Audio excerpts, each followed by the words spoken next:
Yeah, you've got your PowerPoint, right? Good, good. I'm gonna have an exorcism performed on him. I think that may help. Thank you. No, no, we're good with that. The game doesn't come This on till conference 8. will now be recorded. Y'all ready down there? Yes, sir. Y'all ready? Gentlemen. You ready? Hannon. Yeah, there you go. Hannon's ready. That's all that matters. All right, I'd like to call the Board of Supervisors meeting to order. Let's start with the pledge and a moment of silence. I pledge allegiance to the flag of the United States of America, to the republic for which it stands, one nation, under God, indivisible, with liberty and justice for all.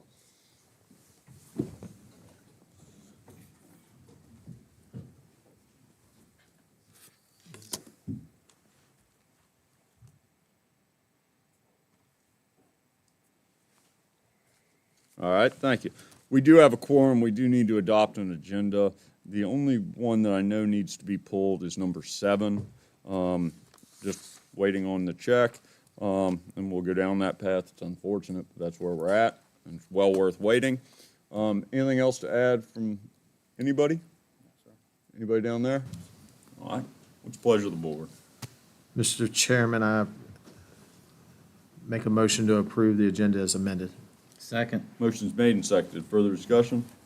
Hearing none. All in favor, signify by saying aye. Aye. Opposed, same sign. Public comment. Public comment. Any public comment?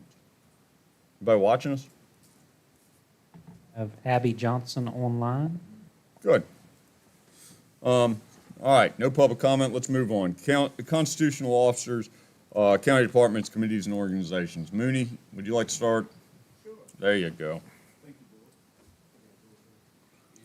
No, yeah, let's not do that.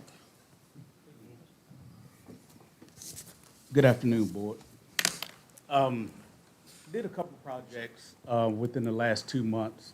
We did drainage issues that we had to do at Hoover Ridge.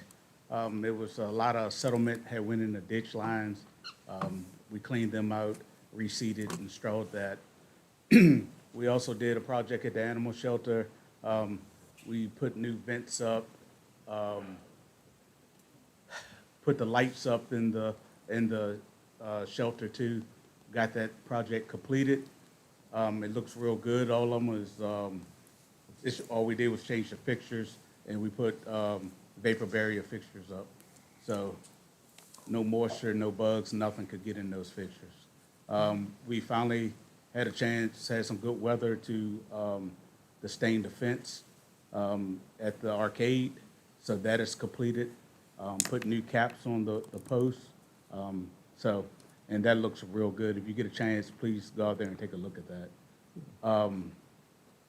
We did decorations, just a little bit They look of good. stuff we do They look around. real good. It just gives it a little bit of character here in Madison. And I got a great team that helps. Heather is great with that stuff, so hats off to her. We did some lighting at the shooting range for night shooting. We also put the vapor barrier lights up at there. The only way we have power down there is through a generator. So we made a generator hook up there so they can have lighting when they clean their guns and stuff at the shooting range. So we had a water leak at the E1, E2. Found out it came from that little item right there. It was losing a lot of water out of that well. So we did that a couple days ago and got that back up and running. So we're trying to do a lot of stuff in-house. Those are fun to change, Mooney. I think that should be noted, Mr. Chairman, Yeah. that this is an example of where PRA facilities and schools work together. E1, E2, for those of you who are not aware, are actually is on school board property behind them. They allow Parks and Rec to run their program. So all 3 of those departments works well together. And then we also, the CID building, we had those boards underneath that window was rotted out. So we took upon ourselves to change that up and reconstructed that. The handrail was rusted off. We got that replaced too. So it's been a busy 2 months. It all looks good, Mooney. Thank you. Thank you for doing all this. It looks real good. Please, Judd. Yeah, just real quick, the folks at the Arcade Historical Society are really pleased at the work you guys have done over there, so Thank you. thanks again for doing that. No problem. Anybody else have anything for Mooney? Mooney, thank you. Pass it back to Jerry. Jerry? Yes, we been busy on working on soccer fields, and we have 8 soccer fields we're lining and mowing and maintaining, and we also have 4 football fields we're taking care of and painting, including Parks and Rec and the high schools. I will say again, like what Mooney touched on, with the schools and Parks and Rec and the county, it's really been a great working relationship. We all help each other out and try to keep as much stuff in-house as possible. Our big events, we have a Halloween Fest for kids on October 18th. It's this Saturday from 4 to 7, I believe, and then afterwards we have a free family movie night. Don't ask me what the name of the movie is. I can't remember it. And we also, Haunted Woods, October 25th. This is our big fundraiser of the year. We usually expect between 300 to 500 people come through, and we need all the scares we can get. So anybody has a mask, come on out, and I'll find a place for you to hide at and scare people. It's a big event. This is our 10th year of it, too. Also, our fall sports are now finishing up. Our winter sports registration is starting to open up soon. And our another big event we're having, it's about a fundraiser for Hoover Ridge by Ace Collision, is the Waddle Gobble. That's a really great thing. And last year, they raised $14,000 in that event. So that's all I got. Anybody have any questions for Jerry? Jerry, thank you. Thank you. Tracy? Thank you. Please. Happy Yeah. Virginia Wine Month this month. I have my special guest, Scott Eller from Ducard Vineyards here. I want to commend him. That's why I brought him here today for his 25th harvest. So thank you very much, sir, for that. And other accolades, I'm going to let him talk about a lot, but some of the things that they do, and they always do these thoughtful things, they were the first ones to put up complimentary glass of wine for all furloughed government workers, and you could tell how much it was appreciated. On the 1st, the Regional Commission had their annual meeting there, and Dan Roberts, the research person for Virginia Tourism, very genuinely spoke and said, I've never done this presentation with this kind of view and this kind of setting, and it was really special to him, too. Their Norton has gotten special praise most recently. Scott, one of the first ones to have the love work, and Tomas Fernandez did that one as well. What else do we have? There's so much to go over. The philanthropy supported so many nonprofits, wonderful programs, including the Shenandoah National Park Trust, including their Shenandoah wine, which is my personal favorite. Sipping for Saplings, have worked with PVCC, events and music galore from the Oyster Festival with South Canal Street, Harvest Party, much more, and coming up the Fall Wine and Chocolate Pairing with Master Chocolatier on the 19th, right? All right. And finally, and the Dorothy Slippers is really cool too, and very good, sparkling. Ducard and Barbersville were in the top 12 best wines in the governor's case in 2025. If it's okay with you guys, I'm going to turn it over to Scott and let him talk about Ducard. Please. Well, thank you. You hit some good highlights. Some of those I even forgot about. But yeah, it's been 25 years. Can't believe it. Long time for me. But Carter, you probably had the blueberry patch longer than that. Clay, you had cattle probably longer than that. Not to mention Clore and Graves and everything. So maybe I'm getting in exalted territory here, but still takes a while. But in our tenure, we've had hurricanes, droughts, deratios. Do we even know what that word was? Forest fires, just about everything. Locusts, stink bugs, now it's spotted lanternfly, deer, bear, squirrel, groundhogs, you name it. Everything's out to get us, but somehow we persevere. We have good years and bad years. But always since day one, you guys and your predecessors have really made it easy for us to do business here. You've always been welcoming, supportive, broke through things, helped a guy who didn't know anything about the regulations and business formation and everything to get started, and obviously great help from tourism and other businesses around and everything. So you know, it's been delightful, and I appreciate that. Thank you. Thank you. Okay. No. We currently have 7 gold medal winning wines on our menu, actually. That's dependent largely on our winemaker extraordinaire, Julian, who many of you know. And we're consistently the #1 winery in Central Virginia on TripAdvisor and other sites for customer service. And a lot of that has to do with Beth Wilson, who many of you know as well. We have a great staff. Frankly, some of them are your kids. Others of them are your friends and neighbors. Beth seems to have been the teacher for many of them that walk in from day to day. So it's really a welcoming place. We try to keep it that way, low-key but high quality at the same time. So I do like to think I'm a good neighbor in terms of noise and traffic and pollution, and a good steward of the land in terms of what we do. And as you mentioned, we do a lot of philanthropic things too, so I'm trying to be a good community citizen as well. So yeah, so we want people from DC to be able to get out there in their EVs, and then we want them to stay there long enough to fully charge it. So there's method to the madness. So anyway, so we're having a great time. We appreciate it. Look forward to ongoing support from you and your successors. Thank you all. No, thank you for being a private partner with us and just bringing so much to Madison County. And it's good to have good neighbors. Well, Tracy, that it? All right. Annette, How are you? howdy. I've got several things. Decades Arcade raised a little over $1,300 for the shelter through their TADS benefit tournament. We attended the Pooch Pursuit at Hoover Ridge on September the 13th. We received donations from there. Attended the Dog Days of Summer event at Ducard on September the 20th. We would like to thank everyone, all the businesses, the community for donating to our auction. We raised a little over $600. We received our picnic table and our 2 benches for a doggy play yard. We'd like to thank Ian and Greg for assembling our picnic table. I have gotten quotes to have our kennels painted and caulked. Once approved and completed, the entire interior of the animal shelter will be freshly painted. I am working with Kim on getting our Toppins committee together for a meeting. Thursday, 8 a.m. Thursday at 8 a.m. There you go. Perfect. I am in the process of getting donations to purchase a doggy clubhouse for our play yard. It will help with the exercise, the playtime, the boredom for their canines at the shelter. Our cats have cat condos and a little hamster wheel, so it's time our dogs have something when they go outside to play. Donations are greatly appreciated. And I am very excited to announce that the shelter, with the help of Jennifer Michelle and Ann Gore from Rochelle, will be submitting our first ever grant proposal for the animal shelter. I was just with Jennifer. That will be submitted tomorrow. The grant is offered through the SPCA.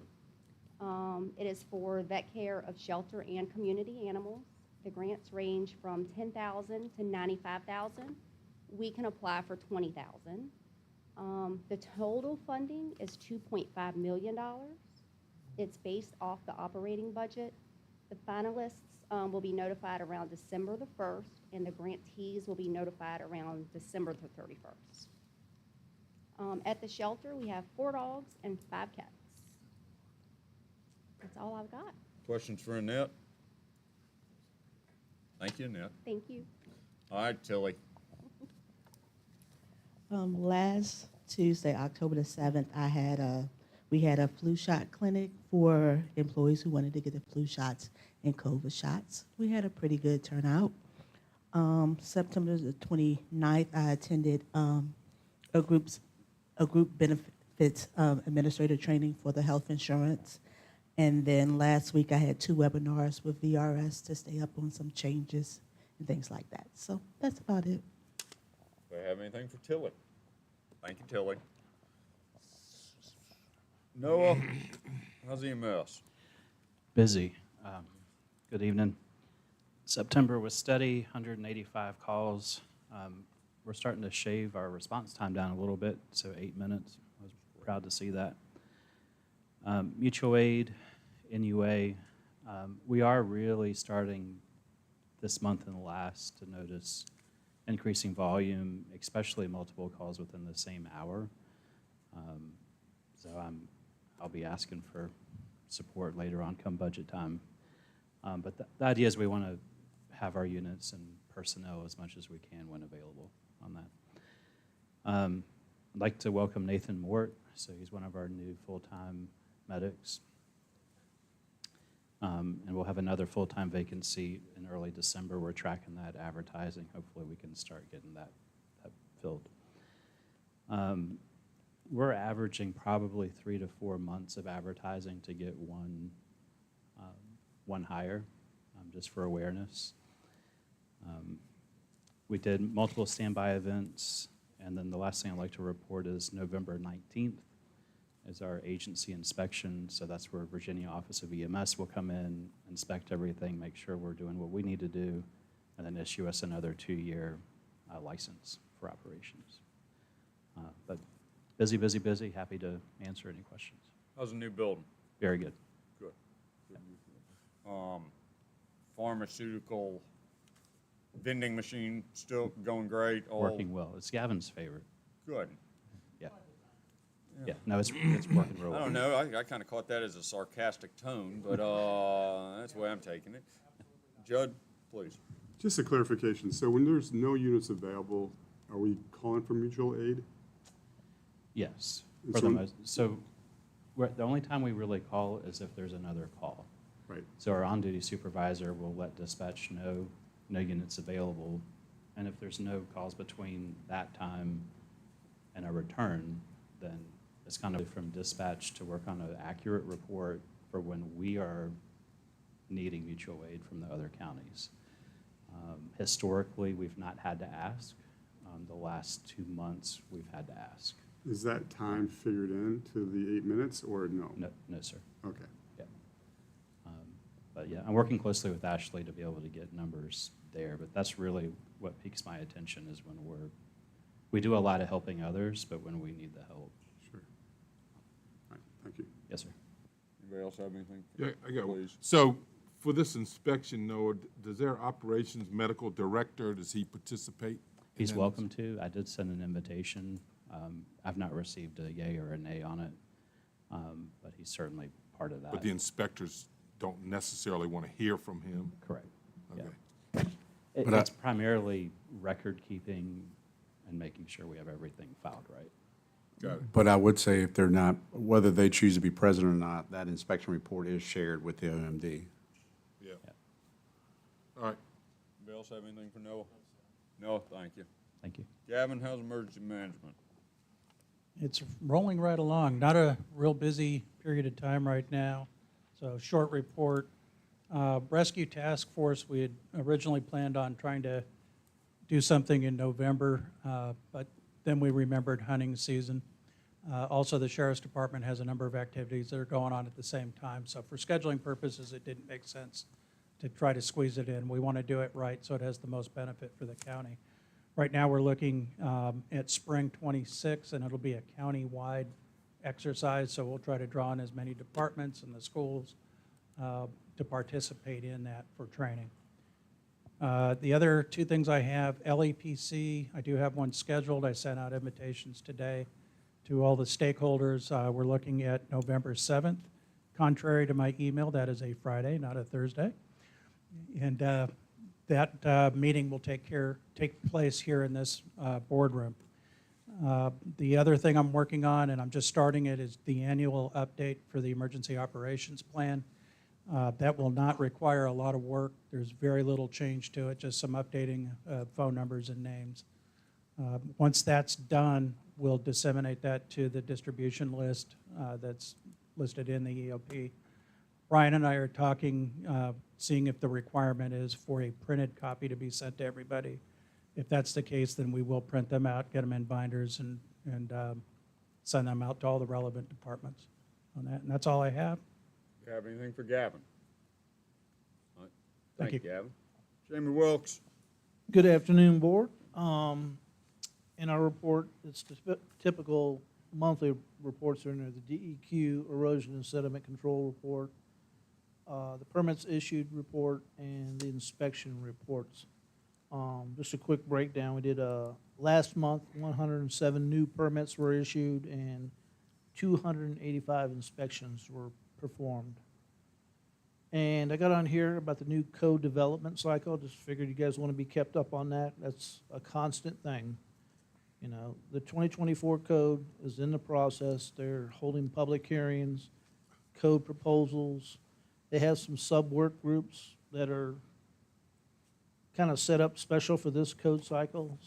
Single exit stair buildings, heating and cooling, statewide fire prevention code, but that didn't really apply to us. That's the state fire marshal. Unsafe structures and kind of a unique one, expediting permitting, plan review, and issuing COs. There's a link in there if you guys are interested. We're working with our county IT staff to try and complete the Tyler implementation. Our county IT has been great, but working with Tyler has been challenging, to say the least. We're still working towards it, you know, working with Alan, and he's doing great, but we're running into some roadblocks, so hopefully it's coming soon. Some staff updates. Stacy Meredith, our building and zoning permit tech, just attended her building permit technician course through the state. Carl attended the commercial mechanical inspector course, and I was at the VBCOA annual conference.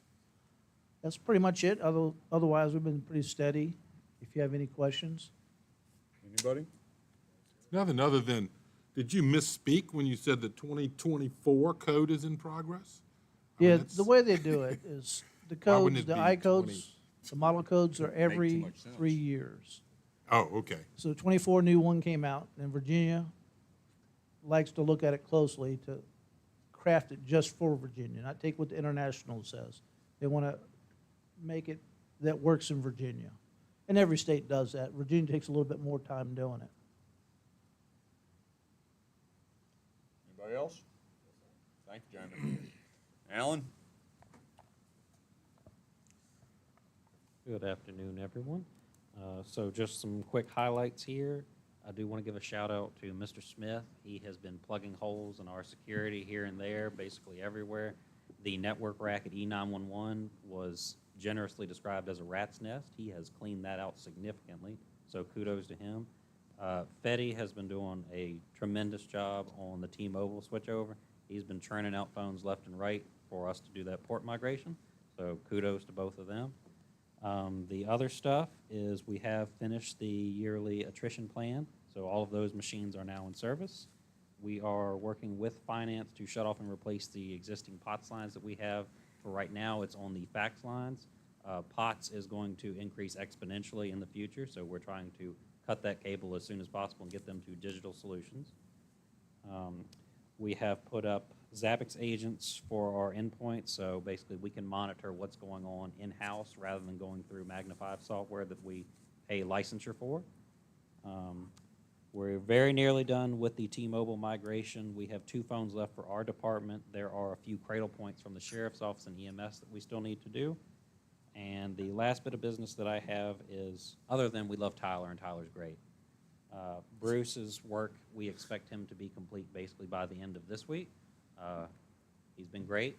Bruce has been a fantastic boss. I'm sorry to see him go. He was my rock, as we say. He's the best. But, yeah, Tyler will be done by that point. But I can answer any questions if y'all have any. Please. Alan, just to follow up on the correspondence that we've been having about the server replacement. Yes, sir. And the issue with the VMware licenses cost escalation. So where are you at with that right now? So for the server replacement, we have been hounding Eastern back and forth. They have told us it is basically a supply chain issue right now. We were told we might be able to get the processors sooner than November. We have since been told no progress on that, and November is when it's looking like the processors will come in. That's basically where we're at. We continue to hound them basically daily for an update, but like Tyler, it's not particularly what we want to hear.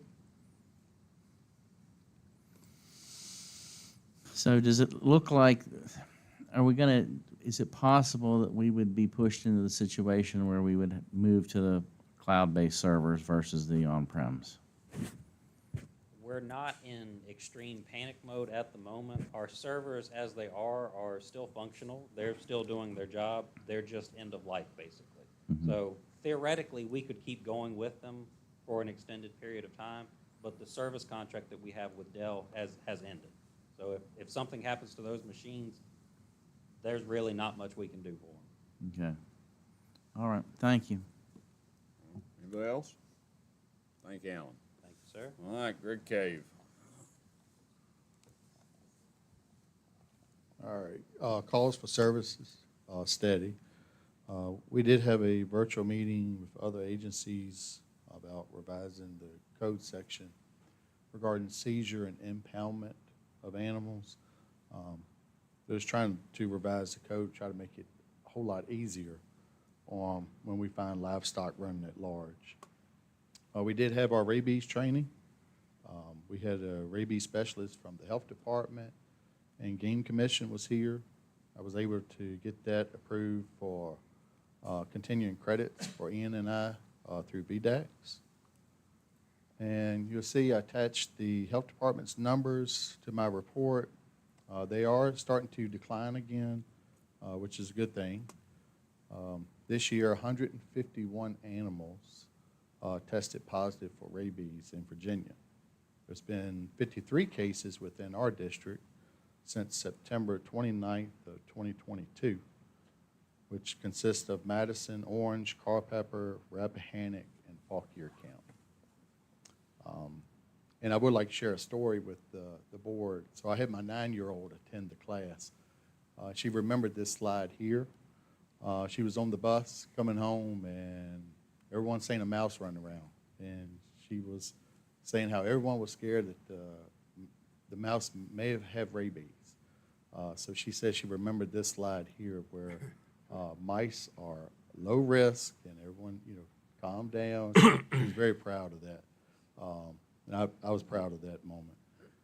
The health department held a training last week for the second graders at the primary school, and I've also provided information outside in the hallway on the back table. We have questions for Greg. But Greg, what is your expectation as the animal control officer of the public if they believe that they are witnessing a rabid animal, such as a raccoon or something like that?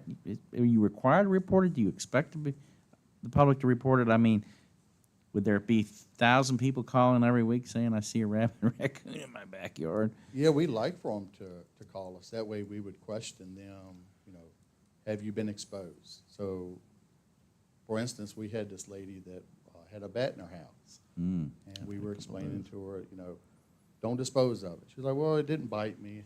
Well, it stayed in her house all night long. So when a bat lands on you, their teeth are very fine, and more than likely you can't feel when they do bite you. So that was something that we wanted to have tested. Thankfully, it came back negative. But we would rather be safe than sorry. Just have them call us, and if we need to direct them to the health department or game commission, we could do so. Okay. How about if it's on the weekend? And I'm asking you because of an experience I had, it's been 3 or 4 years ago now, where I had a raccoon in my stairwell, basement stairwell. There's definitely something wrong with it. I don't know, but it could have been rabid. So I got it out, and I dispatched it. And I called, it was on a Saturday, and I believe I called the health department, I called the state health department, and basically they just didn't want to talk to me. So should I have called animal control? I'm just curious, particularly the weekends are a problem with, with agencies. Yeah, so start your local agency, contact the sheriff's office, they get in touch with us. Okay. And then we can start locally contacting the health department. If we need to keep it on ice until we can have it tested, we can do so. Okay. Until they can make a decision come Monday morning. Okay, thank you for the clarification. That's a very good question. So Greg, maybe we can connect offline and simply do a little link or something for the webpage portion of your department Yes. that'll have that kind of FAQ or type of direction for the citizens. This has been very informative. Good. Anybody else have questions? Thank you, Greg. Ellen?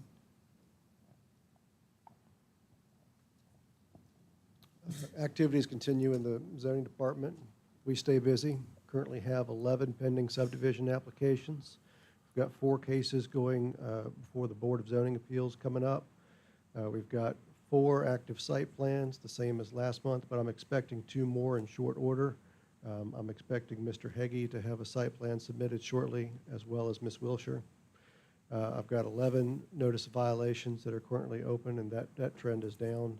And we're currently processing 1 large-scale event application that does not yet meet the threshold to come to the Board of Supervisors for the turkey trot, the wattle gobble that they do over here on Hebron Church Road.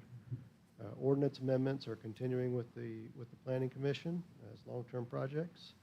And that's about what we have for you. Anybody have anything for Alan? I'll just say, so Alan, to be clear for the public, the subdivision cases you got, you're talking about subdividing land, not putting in. Almost all of these are single lot subdivisions. We're making 1 lot. Not I think I putting might in a have one bunch of sitting there houses. that's 2. Yes, this Right, is not okay. neighborhoods. Very good. All right, anything? All right, thank you, Alan.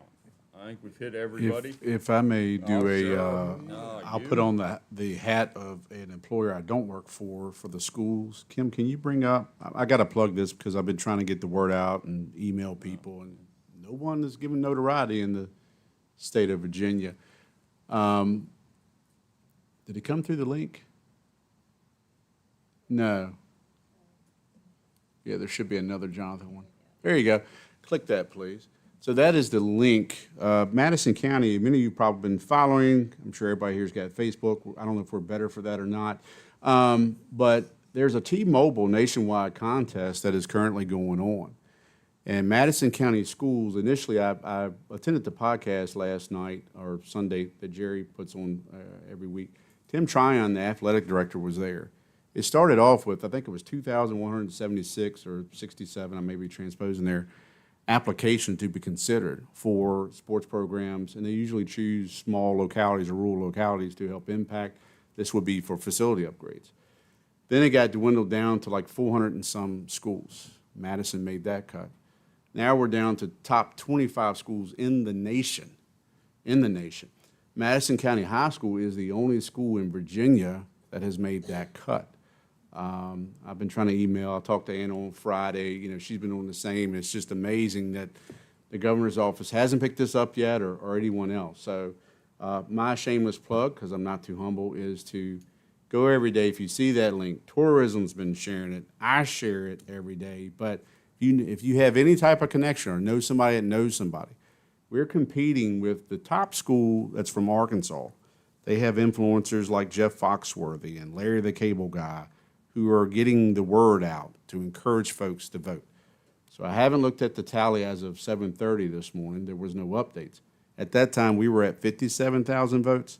The number 1 school in Dirks, Arkansas, I think I have that correct, is at like 560-some thousand votes. This contest goes on to October 24th. It literally takes you 30 seconds or less. If you have multiple emails, use all of them. We're going to need this, but the plan would be a field house update and football field update. They do have a tailgate party. All 25 contestants get that. Madison Counties will be on October 17th for tailgating. Tracy.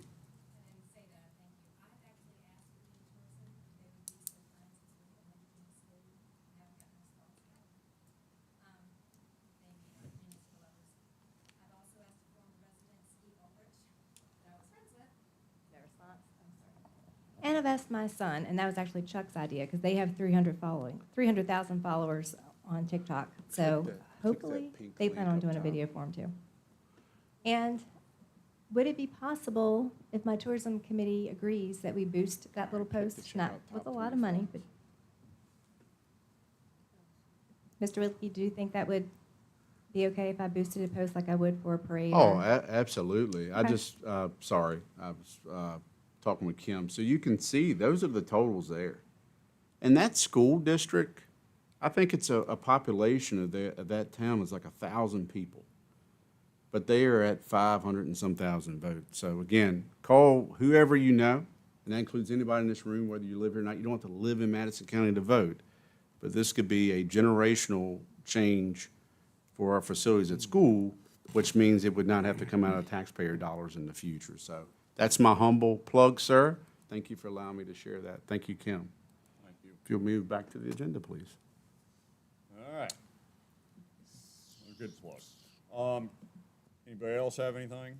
Consent agenda. We've got minutes from 9/23/2025, 10/01/2025, and then we have supplemental appropriation number 12, BPA or a DSS, additional state and federal revenue for 10K. Anybody have any questions on the consent agenda? Move to approve as presented, Mr. Chairman. Motion's made and seconded. Further discussion? Hearing none, all in favor signify by saying aye. Aye. All right. Welcome, Galen. Come on up and tell us about where we're at with Firefly. And thank you for coming. Be here. Thank you, Mr. Chairman, members of the board, county administration. Great update to bring, and it's always great to be back in Madison. So I will start off by this slide and the next slide. I'll be showing two maps. I know it's hard to read, but it doesn't really matter what the little words mean. Obviously you can get a bigger version in front of you, but this is a snapshot in time, color-coded as far as roughly what activities are happening where. Work continues from border to border in Madison County. The big takeaway here is largely the original piece of construction, which was funded by what we refer to as the VATI 2022 grant, the original first grant. That is largely complete and being connected.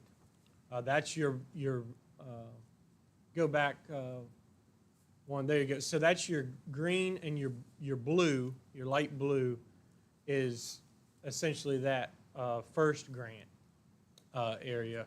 And I'll show you a little bit more on this next slide, but we'll stay here for a moment. So the difference in service and connecting now is just meaning in service, meaning largely we've finished everyone that registered, and everyone that's connecting there now is really new registrations. Versus green, the connecting now is more we've completed. In our words, it's complete as in the fiber is constructed, it's spliced, and we're building service drops actively to homes. But not everyone that has been registered is in service, but there are connections being made off of that fiber. The one thing I'll draw your attention to in the northwest corner of the county up towards Syria and Etlin, those two colors, the kind of purple and the pink, are all the Madison 2024 grant, which was what we applied for in 23 and then got in 24 finally. So that is in two different colors because some of that is still in the hands of Rappahannock Electric, and their contractors are working hard still in their make-ready construction phase, replacing poles, moving transformers, raising poles. And then we have started some fiber construction there where make-ready has been completed, and we're following right in behind them with fiber construction. So that's in kind of two different phases right now. I will say that make-ready construction from the reports we've received is running a little bit slower than the rest of the county because, as you might imagine, they're working in places like going all the way up to Hoover Camp, replacing poles on the side of that mountain. It's obviously work is going to slow naturally there.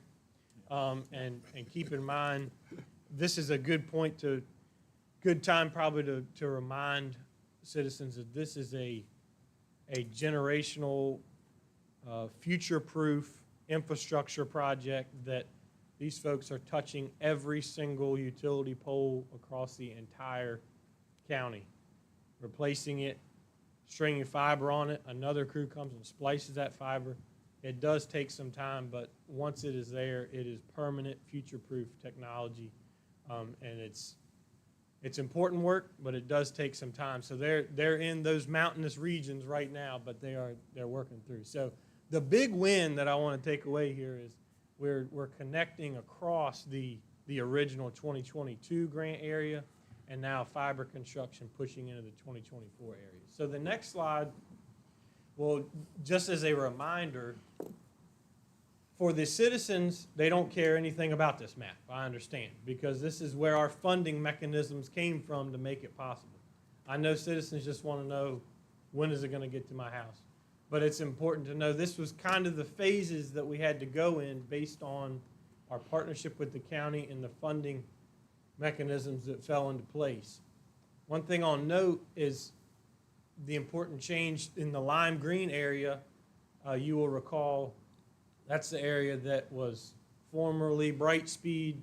It was given back over because they defaulted essentially on their agreement with the state and the county.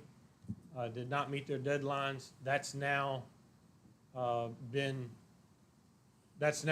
essentially connecting. It's complete, not complete in our sense, meaning the fiber construction is done. We're obviously still connecting homes in that area, but it's lit fiber and it's there. And then the red areas obviously are the most recent grant. I speak in terms of kind of two different sides to the 2024 grant.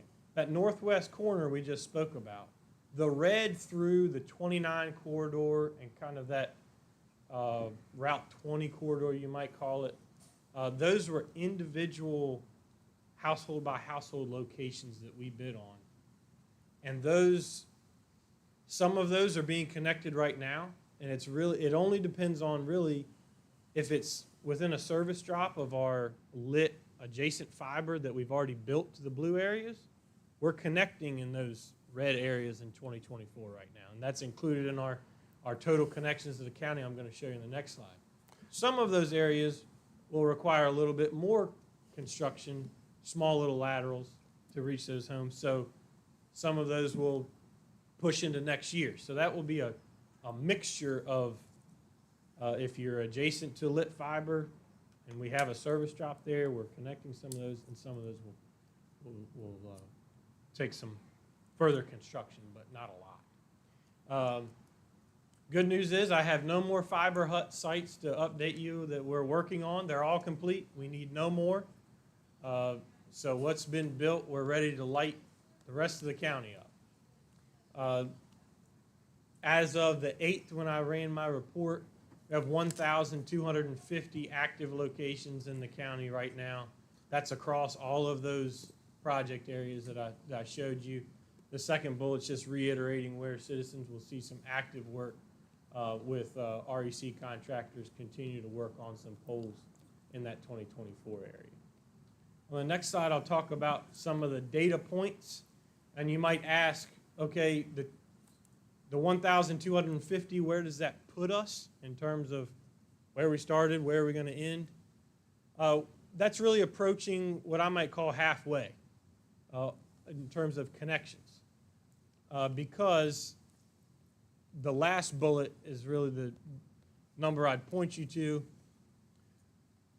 If we assume a 60% take rate, which we've seen when we first come through an area across the entire county, we'll have about 3,000 connections total as we first come through, 3,000 registrations.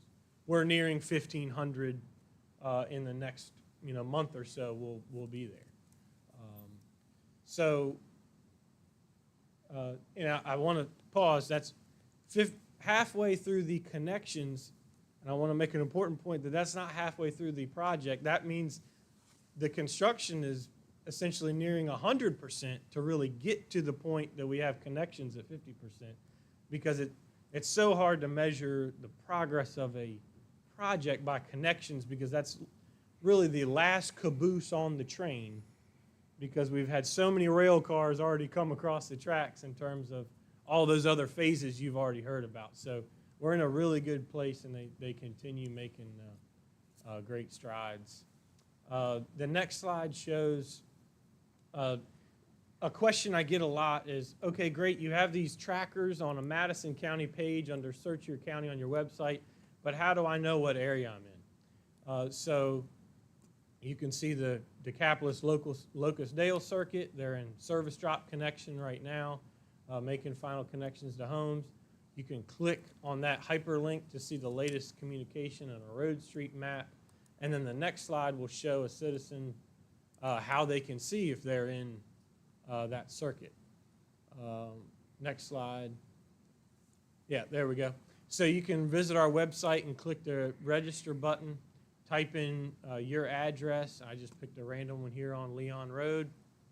And then at the top there, I circled the circuit or the service area that they're in, and you can find all your updates that way. The next are just some screenshots of that process, I believe, and some questions. So Galen, if I may, real quick, because I know Mr. Jewett's going to ask, go back to that map, Kim, that shows VADI 2022, VADI 2024, and there's Brightspeed. You recently got an approval for an extension from DHCD. Was that the Brightspeed portion, or which portion was that they gave you that extension? And that extension was through first quarter 2027, or do you remember the? Yeah, so thank you for bringing that up. That's a good point. So the extension was because the Brightspeed area is now within what they would consider the whole VADI 2022 process or project. The extension was for the entire grant area. The extension was necessary because of some Brightspeed areas that were added both in Madison, Greene, and really for Campbell County, we had not started a lot of that area before it was added in. For Madison, we've gone slightly over the August deadline only for a small area up on the northern part of that lime green that we still had to get to. But actually, we were in a good place in Madison because REC had already done all the make-ready work and all that, and almost all of that green area. So they already had crews here, so it really didn't delay us that much. The extension was primarily needed because of other work in other counties, like Campbell County on the far southern end of our project area, that we still had to do some fiber construction in. The Madison area was largely in a really good place, but that was a 12-month extension that gave us some leeway on some other areas, but we're really in a great place because that make-ready work and the crews were already in. So the June 2026 covers all of that, even though what I'm hearing is it may not take that to Madison, but that is your extension for all counties that are part of that. For the 2022 extension. Okay. Yeah, And then my that's right. second question, sticking with that map, because I know Mr. Jewett has asked here before, I'm going to piggyback off him because I'm near that area. But I believe, so Locust Dale it's a whole lot. I think that's part of Decapolis, even though it's on the other side Yeah, of if you 29. go to the first map, it kind of shows it a little bit better. Yeah. I believe that area may be, but I don't want to put words in your mouth. I want to clarify. There may be areas, and this may be one of it, that are being affected. Service connection cannot begin until there are some Route 29 crossings that may connect the Decapolis Fiber Hut into those areas there, which you can give service drops. Is that correct, or can you explain that? Yeah, so that's ongoing. I have an update on that. As you might imagine, there's a lot of Route 29 crossings that need to happen in Madison because 29 bisects the county. We started with about 15 that were needed just in that northern area. It went down to 8. We were waiting on those final 8, and now I believe we only have 1 remaining that is scheduled, I believe. From my understanding, some of those need to happen at night. Some of those are, they must be coordinated with VDOT and law enforcement to make those crossings. The Decapolis, specifically if you're asking about the Decapolis service area, that fiber hut is just on the west side of 29. So there was connectivity was impacted for the portions of Decapolis that were on the east side of 29, of course, because we need that 29 crossing. We have just gotten, within the last 2 weeks, an important 29 crossing of a high-count fiber to come across and provide continuity to that east side of 29. So they're about 50% through splicing on that Decapolis Locust Dale, which that Locust Dale circuit, I don't know if you can even read on the map, but it runs all the way from Woodbury Forest and the orange border all the way back to 29. So it's a huge circuit. So they're starting from the Hut and coming down. So they're about 50% working their way through that particular, there you go, that particular circuit. It's one of the largest circuits in the whole county, but they're working their way through there, and I know some folks in administration and the board are impacted by that, but I assure you they're working through that circuit. It's okay to go slower in that region. Yeah. I was asking on behalf of Supervisor Drew. Yeah. Oh. Absolutely. He's a tech guy. He's got it under control. Keep going. Anybody else have questions? Please. Are you having any problems with fiber lines being snagged and pulled down in Madison? I'll tell you, a huge issue we are having, not specifically in Madison, but across our service area, and I believe we've had an instance in Madison, is when dove season comes in, we spend hundreds of thousands of dollars a year in repairing shot fiber. So my esteemed CEO, Gary Wood, would use this opportunity to beat this drum, and I'll beat it for him. If you know of anyone who hunts, or if you hear of anyone hunting, we're actually going to be trying to do a public service announcement with the wildlife resource officers and with the Virginia Department of Game, because this is a huge just education issue. So many people are used to maybe shooting in the same cornfield that they've shot for the last 20 years, and nothing's been affected because it's a piece of conductor up there for the electric system, and if it hits it, they might not notice anything. They keep on hunting. Now, on nearly every electric pole in the entire county, we have hung fiber everywhere, on every Rappahannock electric pole. There is fiber on it. If you shoot that fiber, you will be affecting your neighbors, emergency response, emergency communication. You're saying that taking a fishing pole with a quail on the end, or a dove on the end, and throwing it over the line is not you don't advise doing that? It is not a good idea.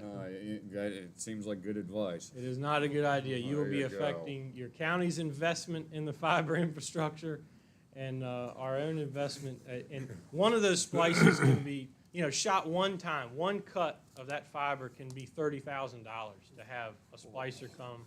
And because they're paid per fiber splice, and that fiber could have 144 fibers in it. There you go. It can really add up. So that's our public service announcement. So no, we don't have a huge problem with fiber getting pulled down because Rappahannock's done such a good job with their make ready and making sure the poles are tall enough. But we have had a huge issue with fiber shot damage, and we've been beating that drum pretty loudly. Thank you for You need to be giving me more a accurate, stage to Jim. do that. Okay. Well, the reason I brought it up is there are some fiber runs where I'm at, and they're pushing the envelope with regard to some of the equipment that I operate. You mean combines and Yes. agricultural equipment? I was over one a week ago, and I think I cleared up by about this much, and I didn't even realize I was under it. And I was thinking, Oh, boy. but I'm just wondering in the future, and I think a lot of that is just the fact that the power lines themselves are running low over certain locations that they did not replace, and these are really out of the way locations. But I was just curious as to if that was a problem.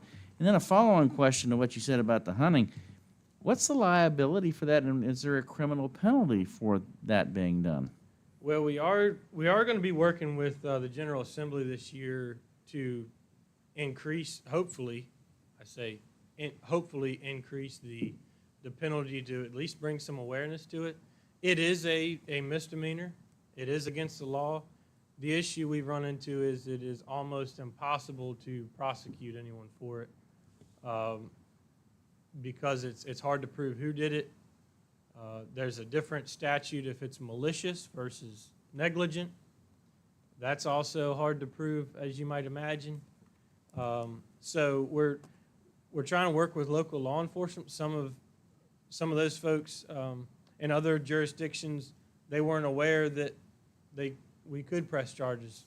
So we're trying to work on the education piece of that to see if it's a repeat offender.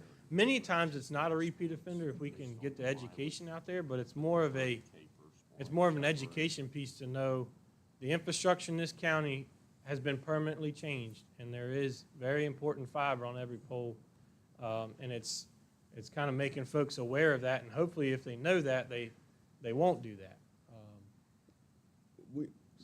Like Jim, and with your make-ready stuff, it was, I think, was it 15 or 16 feet was the lowest the fiber was supposed to be. I've got one in a crop field the same way that is low. Is it better to contact y'all or to go through REC? Yeah, Rappahannock Electric has the standards for, and there's different classes of poles. Not every pole is different, or not every pole is the same. They're all different. Excuse me. There'll be different classes of poles, and then in rural agricultural areas, there will be different height requirements, and if there's road crossings, there's different height requirements. And Rappahannock will be aware of what, they own that infrastructure, the pole itself, they'll know what class pole is there and what the height of that is.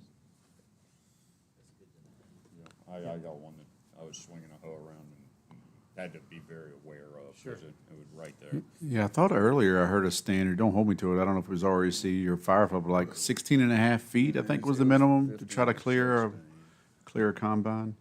Are you tracking the hazard mitigation plan? There's power pole replacements because we had a emergency here. I don't want to speak into existence where some infrastructure power poles were damaged back in 2023. That did make the cut. So Quaker Run area heading up into the park. Part of that resiliency, they'll replace those with ductile structures.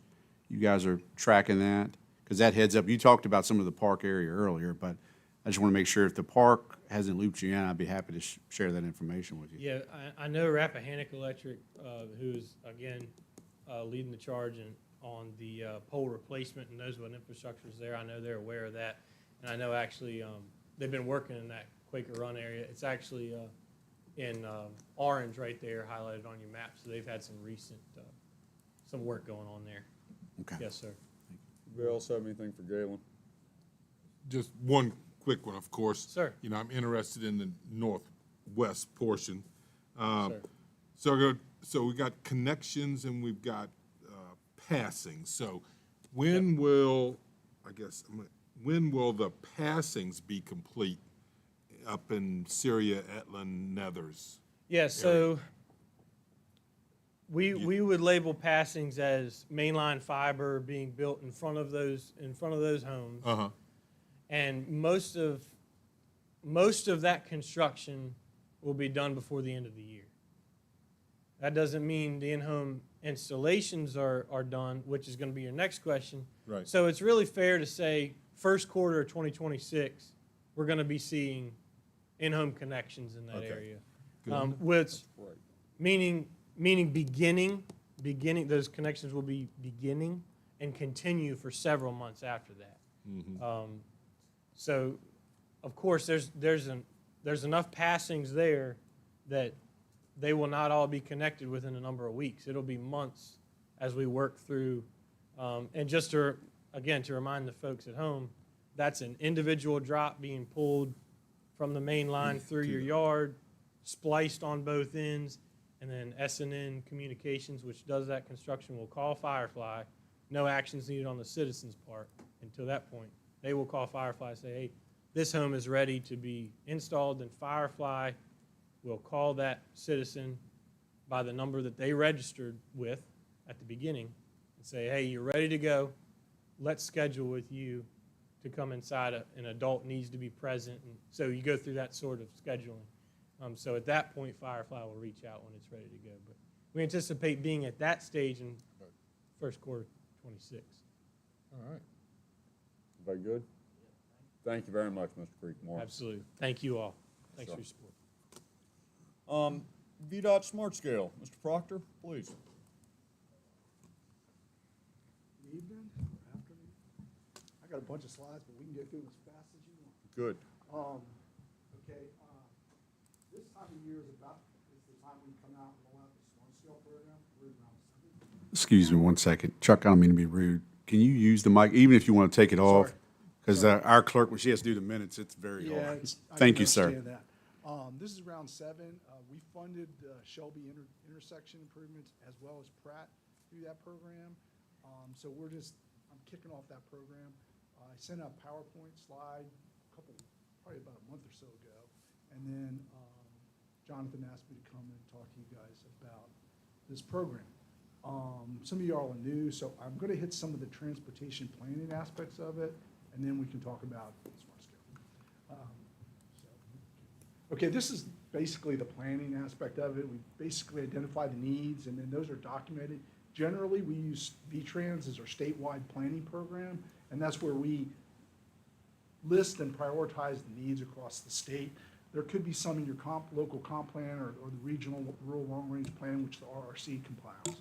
So those are where the projects are listed and prioritized. And then through our study programs, which is the next column, is basically where we take those needs and we study them and identify solutions through a public participation. And those are the planning processes we go through. We haven't done any STARS pipeline. We haven't done any of those in this corridor.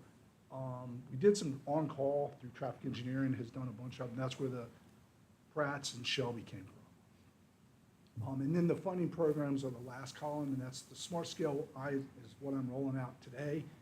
That comes around every other year. This is the kickoff to that process. But we have revenue share TA, which is your transportation alternative. That's mainly like safe routes to school type of programs.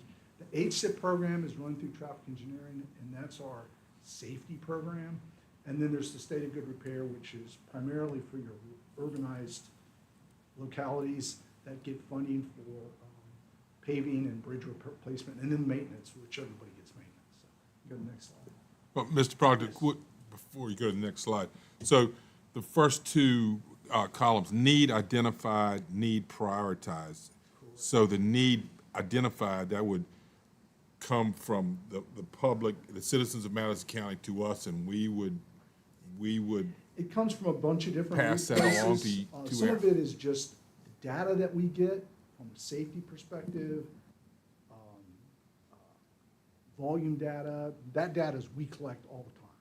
And that's part of what we do when we do our analysis for VTrans. But the other data that Carrie gets when she's here that you guys bring to her and send her safety-related issues typically at an intersection. I know I've gotten a couple that Jonathan let me know of. And we're going to look at them. It's just a matter of meeting a need. It all boils down to the need. If the need's high enough, we can look at it. Until it gets to a certain level, it's hard for us to look at it. At the residency, they have a little bit more flexibility because they can use maintenance dollars. I'm using construction dollars, which is a different pot of money. Okay. So that's the difference. But yeah, those needs, we can look at them, and for those two instances, they're on 29 at 230 and on 15 at Oak Park. Yeah. We can look at those, but that would be Like a sale. something that we would do through traffic engineering and the maintenance side of the house. If that makes sense. So Carrie passes that along. Got it. She does, but there's different scoring, and I did ask Chuck to be somewhat brief, and there's a lot of information there. So VTrans, there's other state agencies or departments that tie into this. So there's different maps through here, and any questions you have after this, if you think of, send them to me, I'll get them to Chuck. Right. But there are priorities. So really that effort comes from the state. We can list the local priorities, which you did, and I passed along Supervisor Yao to Chuck, but it may not meet smart scale, but we're saying, hey, the locality still says this is a need, where would it fit? So they'll take those, even if it may not fit smart scale, they may take it back and look at whether it's fatalities or other things and see if there's a program that would fit that need if it's, agreed upon by VDOT. And we can do that. I do that occasionally. I don't do it that often because right now I have 9 studies going on major corridors and interchanges, so I don't have a lot of time to work on these smaller projects. But we do those also. Traffic engineering does a lot of that kind of work through their programs that they have. I can do that, I can pull the crash data. It's really not that difficult to do anymore, because it's all pretty much right there at your fingertips on the computer, so. But Thank you. We can go through and, like I said, this is the data that we can pull pretty readily, mainly the PSI data, and that comes out every year. They update the maps, which is your high crash locations. Those are reviewed and ranked. You don't have any in this county, but, well, that aren't being fixed. But right now, we don't have any PSI locations or segments in Madison County that were identified. It's basically the top 100 in the district. So in the district, you don't have any in the top 100. Actually, I actually looked at top 50 for this round, but you might have some in the top 100. And Chuck, maybe tell them real quick the total amount of funding and kind of give them a range from this area to this area as the district that you're speaking of, please. So say like Albemarle to Fauquier, or, you have this amount of pot of money that's awarded, but it covers these areas that make up the district. In the district grant program for the district, we get $68 million to fund projects in the district. It's a competitive grant program. Pratt's and Shelby were funded through that program, but that's basically how much we get for that program, and that's on a biannually basis. So the other funds are smaller, like Carrie gets basically a pot of safety money that she can use to make improvements. And depending on your locality, you get, like, Albemarle gets, I don't know the exact dollar figure, they'll get more, but you guys will get less because of the population and the amount of area that you guys have. So it varies, but she does get money that's set aside to do safety improvements in Madison County. So that's something that, ask her, but it's not a lot of money, but if it's something that needs to be improved, she can look at it over a couple years and plan for it and then put it in there with that pot of money. That makes sense. And then there's these other programs too, and we can study some of that and give her some recommendations. And then she can try to cobble the funding together through maintenance and the safety money to make improvements. If that makes sense.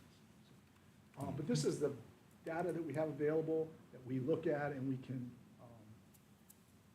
make decisions on what the priorities are. And like I said, most of the stuff in Madison County is in good shape for the most part compared to the other parts of the district. Okay, you can go to the next slide. This is V-Trans. It's a lot of information, but they have an interactive mapping tool that you can go look and see what your roads are in this county. And it'll give you a prioritized ranking for each one. And these thing on the right side, that's the data, the needs that it's looking at. That'll give you a ranking on. They have an A or a low, medium, high, very high. For Madison County, you're only going to have needs on the 29 corridor or COSS, because that's the corridor of statewide significance through this whole district.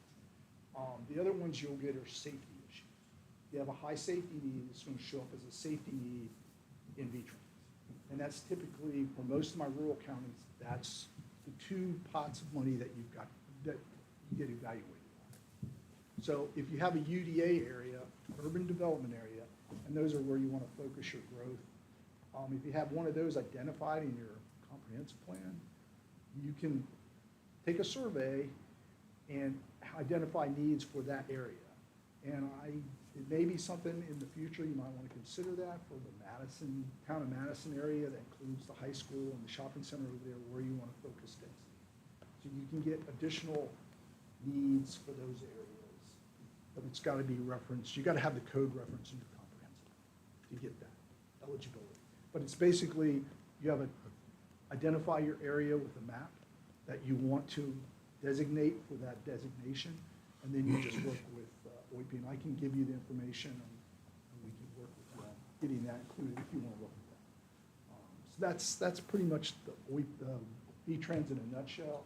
But this is what we use for identifying where our studies, our major studies are going to be, as well as our major projects. You've got to meet a V-Trans need to be even eligible for smart city. And this is what the map looks like, and those, they're color-coded. The priorities are yellow, green. Green is priority 4, yellow is priority 3, orange, which you don't see much of on there, is priority 2, and red is priority 1. So you see in the middle, you've got Charlottesville in there with a lot of green, and then between Charlottesville and Northern Virginia, there's a big gap. There's a little bit around Culpeper and Warrenton. Once you get up to Fauquier, there's more. But if you zoom in, you can see where the Shelby's orange, Pratt's orange, parts of 29 at the intersection with the high school is yellow, so that's a priority 3, and the section of 29 between the slip ramp and Fairgrounds Road is also green. So those are the, and then the rest of it is green through the county. And 15 doesn't have anything on this, because it doesn't have any safety needs right now identified. All right, go to the next slide. So that's how we base our, these are the different planning tools, programs that STARS is primarily one of the major ones we use, pipeline, and that correlates with Smart Scale program. They run out of the same office, the Secretary's office at the district, the central office, and they go around, they're every 2 years. STARS is every 1 year. Ready, Set, Go is run through local assistance, and that's basically, you have a small project, and you typically is for TAP or revenue share. Let them know, and they'll help you put together your application and your concepts and all that kind of stuff. And then there's the GAP grant, which are mainly for small area plans and like UDA development. It says here, and that's also run through the Office of Intermodal Planning and Investment. And then this is basically the Smart Scale is the only one that doesn't have a, well, it's one of the ones that doesn't have a local match. TAP, which is the federal program, and revenue share both have matches, and they have limits. Smart Scale does have a limit, but the limit is basically how much money you get, and it's a competitive program. So you only get, if your benefit's high enough, you can get it funded as long as it's not above like $60 million. Typically, we don't get projects funded at that level. And then HSIP and State of Good Repair is not necessarily for counties, it's more for your urbanized areas. And then HSIP is an ongoing program through traffic engineering where we can request projects to address safety needs. Typically, they're systemic, which are face plates, rumble strips along the side of the road, those kind of things. We've done a lot of those type of projects, but they do some intersection improvements, recommendations too. Next. Smart Scale. This is who's eligible for, as a locality, you're eligible for all the different types of corridors. You don't have any regional network in Madison County, only the COSS, which is 29, and you don't have any UDAs currently, and then you would qualify for safety. And then this is, because it's divided, the state's divided into 4 area types. And when the program first started, you got to decide which area type you wanted to be in. Originally, RRC, which is basically you're part of that region, was in area type C. And then in round 2, I think, between 2 and 3, they changed to area type D. And that gives you the highest safety benefit for your score, which makes you the more competitive as opposed to the other ones. As you can see in green is the TJPDC area, which is just south of here. They're area type C. They're changing, actually, probably tomorrow, CTD has to vote on it, to change from area type C to area type D.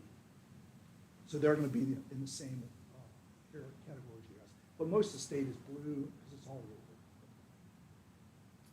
local. Like I said, Smart Scale, what to consider, it's got to meet a V-Trans need. It's basically on cost benefit is how it's ranked and funded. And based on previous rounds, if you're not a priority 1 or 2 need, it's hard to reach the benefit score, get enough benefit score out of your project to justify it. And then this is the schedule, which is basically starts in March of next year for the application cycle. And then final submissions are in August, and then we review them at that point and score. So that answered Supervisor, yeah, you had that question a couple weeks ago about the process. So we're definitely super early. We have until, I think I heard thinking 2027, about springtime, I think 2027 for the next round. The next round, we got 2 years from now. But like I said, we'll be coming out to you again at the beginning of that cycle for projects for that round. But between now and then, we can start identifying the locations you want to consider and start seeing what we can do to get the studies done and the projects, the solutions identified so that we have something to submit to them.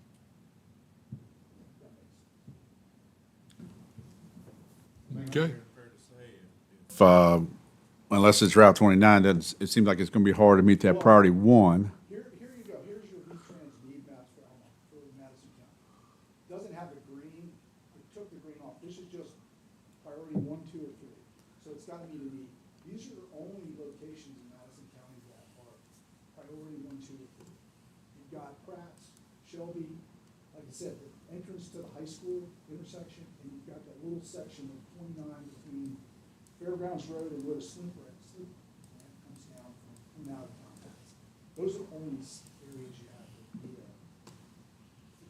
2 or 3, 1, 2, or 3 need. Now, need 4, safety, or need 4, which is green, all of 29 is green, which puts a priority. So it's just a lower priority for us. These are the higher priorities. You've got solutions that are funded in these locations. So that makes sense. And like I said, we don't have any, there's no PSI locations in top 50. Next slide. And then these are the projects where you have the needs that were listed on that map. These are the 4 locations that are listed there. Next slide. These are your previous applications. Like I said, we funded Shelby the first round, and we reevaluated Pratt's and submitted it 200 rounds, and it was funded in round 5. And then we don't have any current recommendations. But we can look at those locations that you guys have sent us, and we can start the process of what solutions we can come up with for those locations for the future. You're talking about the 2 new ones that we've Yes. talked, yeah. Okay. 230 and 29, and Yeah. then Old Park Road. Oak Park 15. and, yeah. I know that now. Oh, yeah, I used to yeah. have to drive to Louisa a Yeah. lot. I went through that intersection, and it's like, you go over that hill, it's like, ooh, I better watch it. So Yep. I know exactly what you're talking about. Any questions? I'm glad we're doing it at Pratt's. I have a hard time believing that Pratt's circle would have scored high enough to outweigh anything that would have been on 29 or Locust Dale or anything, you know? I don't, There's some slides I took out of here. yeah, When we got the influx of the fuels, supplemental fuels tax, that was in round 4 and round 5 of small scale. We got like double the amount of money available in the district Oh, grant okay. allocation. There you go. So we were able to fund a lot in those Yeah. two. because, Now, we were like $115 to $120 million for 1 round of small scale, for those 2 rounds. Now it's down to like 68 million, I think, last year. So that's basically what we're looking to do. 11, yeah. And don't go far, yeah. We got 3 district grant projects funded, which was almost $68 million. And then we had 1 high priority project, which was $39 million, but that was funded out of the other program that's competed statewide. I almost hate to ask, but where does Fishback Road tie into all this? Because this is a recurring problem or discussion we have in the county is the Fishback Road 29 intersection that's right up here. Is that the one at McDonald's? No, it's the next one up, The one up, right up here? right up here. Where 29 business intersects at the light with 29. Yeah, I think Carrie's more involved with that. We haven't applied for a smart scale. I don't want to speak for Supervisor Jewett, but we know that the room for potential growth, which will put a lot of traffic on that road, is I think the improvement and also safety concern that we would have interest in. We can, like I said, typically most of these programs, until you have a problem, a developer can come in and do a TIA, and they can show, we're gonna impact this intersection with this much traffic. And we'll do some operational improvements, recommendations for them, and they can maybe make some improvements depending on the process. Typically, outside of that, it's all on what's the data sheet. And unless you have data that's gonna support some improvement, there's not a lot we can do until we move to that threshold.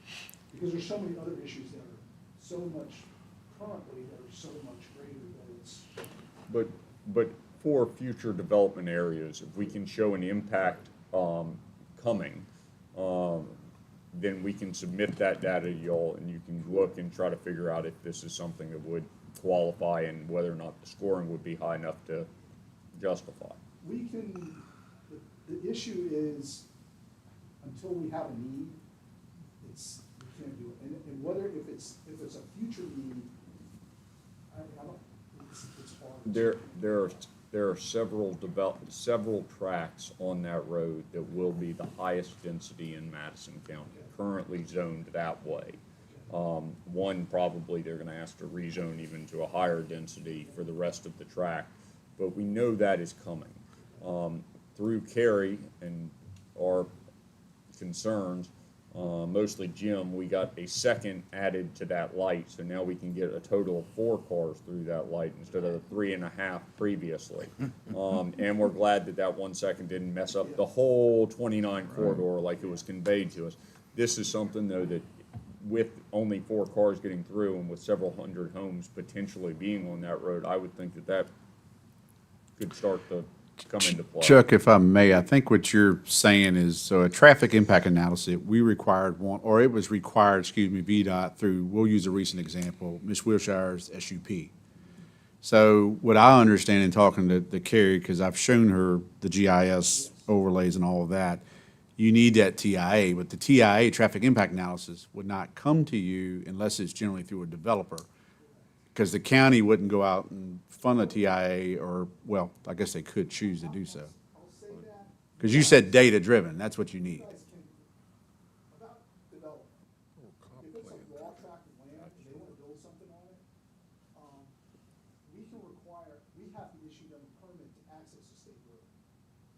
So as part of that permit,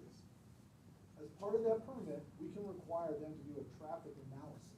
It's not a full-blown TIA, but at least it's gonna give us an idea of what the impacts are gonna be. And it doesn't necessarily, it may not go all the way to that intersection, but at least for their entrance to make sure that it's gonna be adequate and safe for the development they're proposing. And that's the land use permit, the LUP you're talking about. To get the entrance, well, it's the entrance permit for the subdivision. To get that permit, they gotta come to us to get that. Yes, sir. And as part of that, we'll review the site plan, but we can require a small traffic study, which will give us a lot of that. So that would be post, Mr. Chairman, like, you guys normally look like, I'll use the recent example there, Madison Hills. You guys, or excuse me, the board, forgive me. You will decide to approve or disapprove SUPs. You approve one, but that TIA or that review of that land use permit application for disturbance or construction interest will not come until the site plan phase. So like, well, fishback storage units is a perfect example. They may apply for it, but that's after you guys have conditional approved based on VDOT's letter. So the TIA may be required by them. It would kind of be one of those things where we could communicate or would communicate back to the board that, hey, VDOT said upon before they disturb or construct the entrance for this subdivision or business or whatever, they would need to submit that. But they'd be really after their approval, I would think. Because site plans now go down the hill. They don't come up here. I mean, the only exception to that, it's not really an exception. If a subdivision is gonna generate more than 5,000 vehicle trips a day, which is 500 homes, then you can require them to do a traffic impact study. Because basically, in the way the TIA code is referenced, it basically, we're not requiring it. The only reason I'm saying we can require this traffic study is because they have to come to us for a permit for an entrance. So I can require them to do a traffic analysis of their entrance. But at rezonings or site plans, if they generate more than 5,000 vehicle trips a day, you guys can require them to do a traffic study. Thank you. But like I said, it's gotta be at least 500 homes. Sure. There's, on that fishback, there's one active land use permit that y'all have issued, but it is the least significant of potentially, 3 or 4 different ones that'll come to us. Anybody else have questions? No, sir. Thank you Well, thank very, you. very much, Mr. Proctor. Like I said, Thank you. if you have any questions, Jonathan can reach me. I mean, if Carrie has a question, she'll send it to me. Like I said, some of the stuff I can do, we can do in-house instead of having a consultant do it. But it's a major study in all different things. Thank you. Well, that's pretty good. CPAS financing. Ms. Johnson online? Yeah, I am. Excellent. Welcome, Ms. Johnson. So, if, Mr. Chairman, if I may, before Ms. Johnson gets started, some of the EDC members had a pleasure to meet with Ms. Johnson in person. And forgive me, I'm the one that asked the remote participation because she's in Williamsburg. So what you're going to hear here today, it really ties into, in my opinion, economic development. And are there tools in the toolbox that the county may not be aware of that can be used for economic development purposes, but may not have any, or in this case, does not have any liability to the county, which Ms. Johnson is most positioned to speak of. I do want to say it's a different program, and Abby has heard me say this. The closest thing you may have reviewed in past was the Industrial Revitalization Fund, which was a DHCD program. It was a stopgap funding program, which is what Ms. Johnson will describe for this type of financing. But again, the county was not on the hook for that. Unlike that funding, which a local government can only apply once a year, this will go beyond that. So really, it was an eye-opener for myself when I was initially contacted and Tracy by Abby. I thought it was pertinent to speak with Mr. Jewett, chairs the EDC, to allow EDC at least to see if this is something that maybe the board as a whole would be interested in, and ultimately if you endorse, I'm getting ahead of myself, but there is a ordinance template or ordinance that you would have to adopt should you want to move forward. So just wanted to, Abby is, I believe, the executive director. I wanted to give a little background, Abby, before you got started, so thank you for letting me jump in, and welcome. The floor is yours.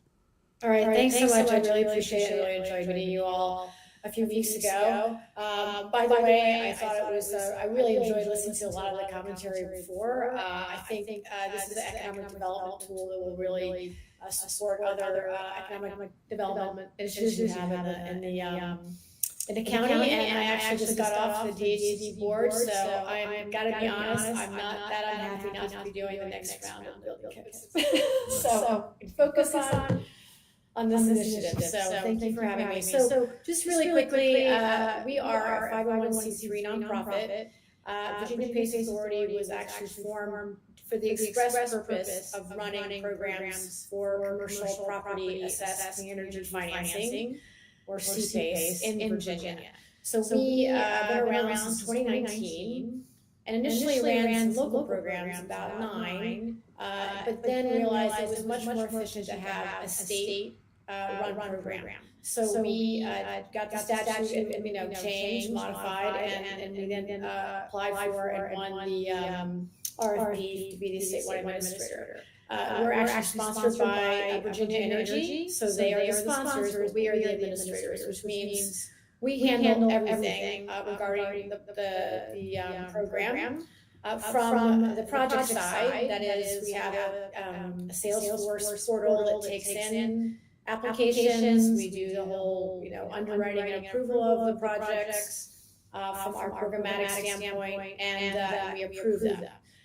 We also do marketing and education. We do outreach like this to all types of stakeholders, and there's quite a few in CPACE, as we call it. We currently, in the last 3 years, have been able to enable more than 50% of the state, and I'll get into more later. And as I said, we have a pretty big pipeline, some deals really getting close that are pretty large, so we're seeing more and more traction. So yeah, thank you. Go to the next slide. Appreciate it.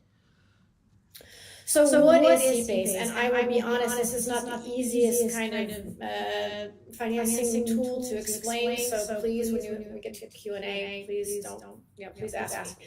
It's really an innovative way of financing through private funding a wide variety of building improvements. In Virginia, there is a statute at the state level and then an ordinance at the local level, which is why we're here today to talk about that, that allows for these kind of improvements. So over the years and I've been involved in this program in Virginia for 10 years. I set up the nonprofit. I got the statute modified to allow really a lot of really, I think, important measures like stormwater management or any kind of resiliency, which could be, flood mitigation, could be backup generation for, generators, solar plus storage. It could be even hardening buildings, for cyber threats. I mean, really, we've made this very broad. It does the kind of, nuts and bolts, the energy efficiency, renewable energy, water conservation, things like that. But just keep in mind that it really is going to help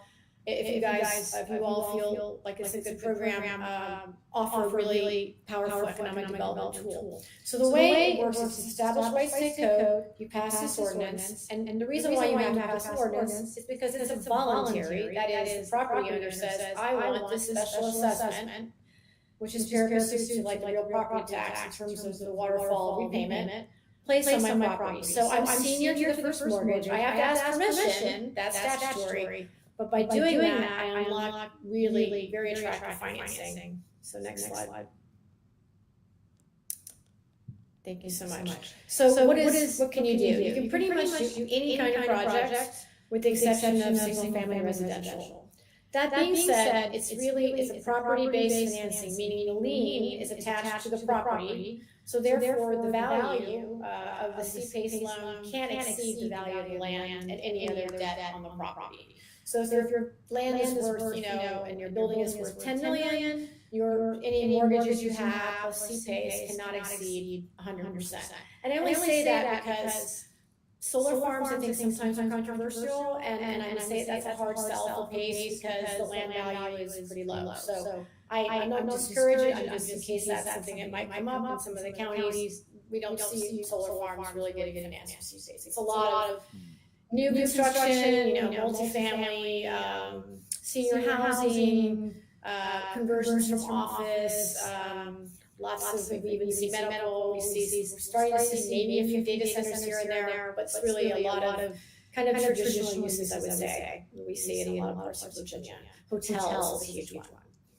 And then the kinds of improvements I mentioned before, but here's just some examples. We have program guidelines, which in the back and of our appendix has a detailed list. But honestly, we just want to be, if it's a proven technology, we'll take a look at it. So we don't want to say, we haven't heard of that, we're not going to do it. So that's, we're really partners with you in this. We really want it to be a good program. We are vetting the projects at the level of meeting the program guidelines, but we really want, to help your constituencies. So next slide.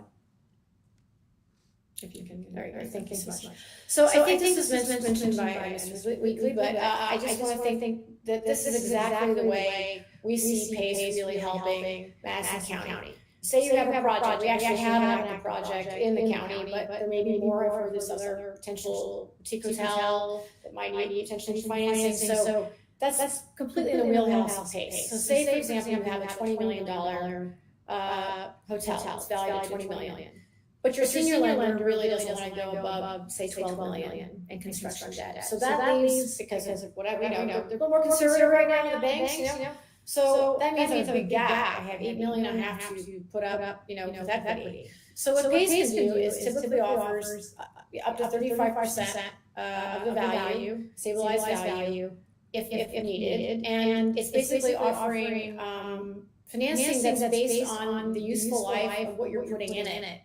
So if you're putting windows, new roof, new lighting, you would take the life of those specific measures, weight them based on the money amount, and that comes up with your term. So we typically see 25 to 30 years. What does that long term mean, fixed rate? It means that your payments are lower, right? Your semi-annual payments are lower. And what does that mean? Even if you keep it on the books only 3 years or 5 or 10, it means that you're really minimizing your debt service payment. What we do see often though is that it's used as gap financing. So I had this gap, I need it for this hotel. I put in, PACE puts in, say, 5 million. So I've got 12 million of senior construction debt, I've got 5 million of PACE, and then I've got 2 million, 3 million of equity.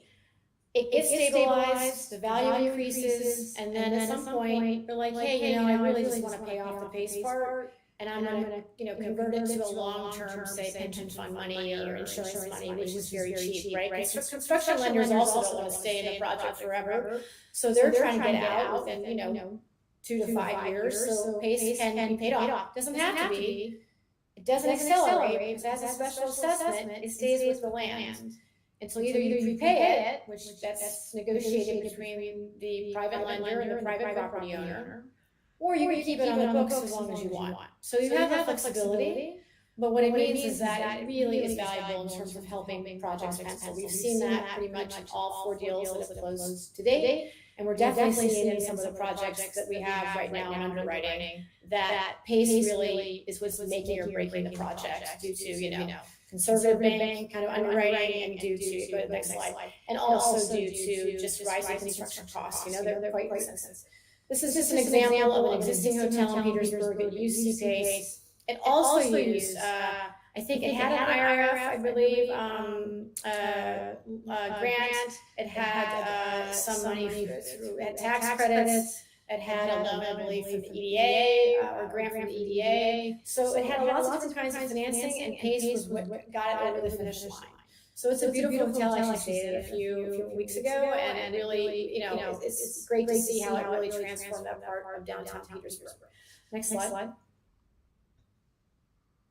So here's the crux of it. Why would you want to care about passing an ordinance for this? Well, first of all, as I mentioned before, and I think this was, you know, mentioned also maybe by your colleagues, it really is, it's a financial tool that is basically, it's free. You don't have to, the county is really not involved in doing any of the work behind it. So it doesn't cost anything to the county, it doesn't affect you in any way in terms of your bond rating, in terms of like any kind of your loan capacity. It doesn't affect any of that. The reason why you need it is it allows that mechanism of that superior lien, which unlocks the long-term fixed rate property-based financing. That is why we need it, and why you need it is if you're saying, hey, developer, you can't make this pencil, PACE is flexible, come in and help make the deal actually work. And also, it helps, you know, if you have goals for economic development or for sustainability or whatever it is, it can really help boost that as well. And it covers a lot of costs. So for example, it can help with your legal, it can help with any kind of certifications you want. It can help with some of the building plan costs. So it really is beneficial in that way. Next slide. So again, here's another thing I think is important. Really, this process right now, listening to me talk about CPACE financing, having your attorney and your other, you know, and your county administrator and others review the docs with us, which are templates. So they've already been done, they've been vetted by lawyers and by 21 other localities to date in the state of Virginia. Once you pass that ordinance, we're doing everything. You're not billing, you're not collecting, and if you just so decide, you're not enforcing this lien. You can, but I'd be honest, like no one in the state so far has really offered to do that. So it's all been delegated to the private lender. So that takes away that time. In terms of risk, as I alluded to before, there's no liability, you're held harmless, you're completely, there's no credit exposure, no bonding impact, you're not guaranteeing, you're not financing. It's just a way to unlock this kind of financing to help your property owners and your developers. Next slide. We're basically at the end. Who's in the program so far? We also anticipate Stanton and Roanoke to be on shortly, which we're not too far from you. And we have a few others we're hoping as well, like Danville and Louisa. So we're really getting there in terms of kind of getting that momentum throughout the state. Next slide. Last but not least, this is just a little smallest writing. Basically, step 1 is kind of what we're doing today. Step 2 is for you to review the documents, your staff to review it. understand and get comfortable with it. And then we're kind of presenting it right now initially, but they come back for approval from you all, the board of supervisors. So once you do that, you'll sign, if you decide to do that, you will sign an agreement with the state, to whom we are contracted to join the program. So happy to answer any questions. I really appreciate your time, and I think your county is absolutely beautiful, and I want to come back and do some of that wine tasting next time I'm back. All right, who has questions? Comments? Jonathan, you got anything? Had the pleasure to hear it before. I guess real quick question I have, and then I would turn it over to EDC Chairman, Mr. Jewett. Abby, I understand we're at the process now for information, and then there's the document review, which some of that's been done. And thank you for sending the link to the template. Can't believe that ordinance is that long, but thank you for sending that. If the board, we're going to blame the General Assembly, not you. If the board, this is all hypothetical, if the board likes what they hear, want to consider, the next step would truly be the board to set a public hearing for an ordinance, is what my understanding would be. Your comeback visit would be for the purpose of a public hearing for the ordinance. Is that correct? Right, because then after that, you would just pass it the next hearing after that, the next meeting after that, correct? So the ordinance would be next steps. Again, this is hypothetical for members of the board. But you mentioned signing some contract or document with the state. Again, that would be post-ordinance, and then would that be project-specific that document's signed? It's not just a generic document, it would be tied to a project? Well, very good question. So the ordinance has two exhibits. One is the project-specific document that's signed by the county, the property owner, and the CPACE lender. That's project by project. And you'll look at a draft that we basically don't allow to be changed, really. And that is what you're agreeing to. And the other document you would sign just one time when you basically join the program, and that's with the state. So when you pass the ordinance, you're agreeing to do Exhibit A and B, which is that we will, agree to sign the agreement with the state, which is pretty short. And we're agreeing that the program agreement, this agreement with the property owner, the lender, and the county, doesn't have to say exactly like that, but the draft is there, and we're accepting that's a draft. So that you wouldn't touch for now. You would just need to sign the agreement with Virginia Energy after you pass the ordinance. So, but you're basically approving that when you pass the ordinance. I appreciate that. And if you go back to those enable localities, Kim, one thing that struck me after we got to view the presentation is there are some already on board. That doesn't mean the board has to jump to it, but it is interesting that, to be competitive. I mean, look at Fairfax County. I have no sympathy. I mean, they have a lot of money. But you can see why it's important to, if you want to consider this, gives you an opportunity to get out there, advance to the other 90 to 100 some localities that are in the state, so. Yeah, go sorry. Isn't that though with a private sector partner?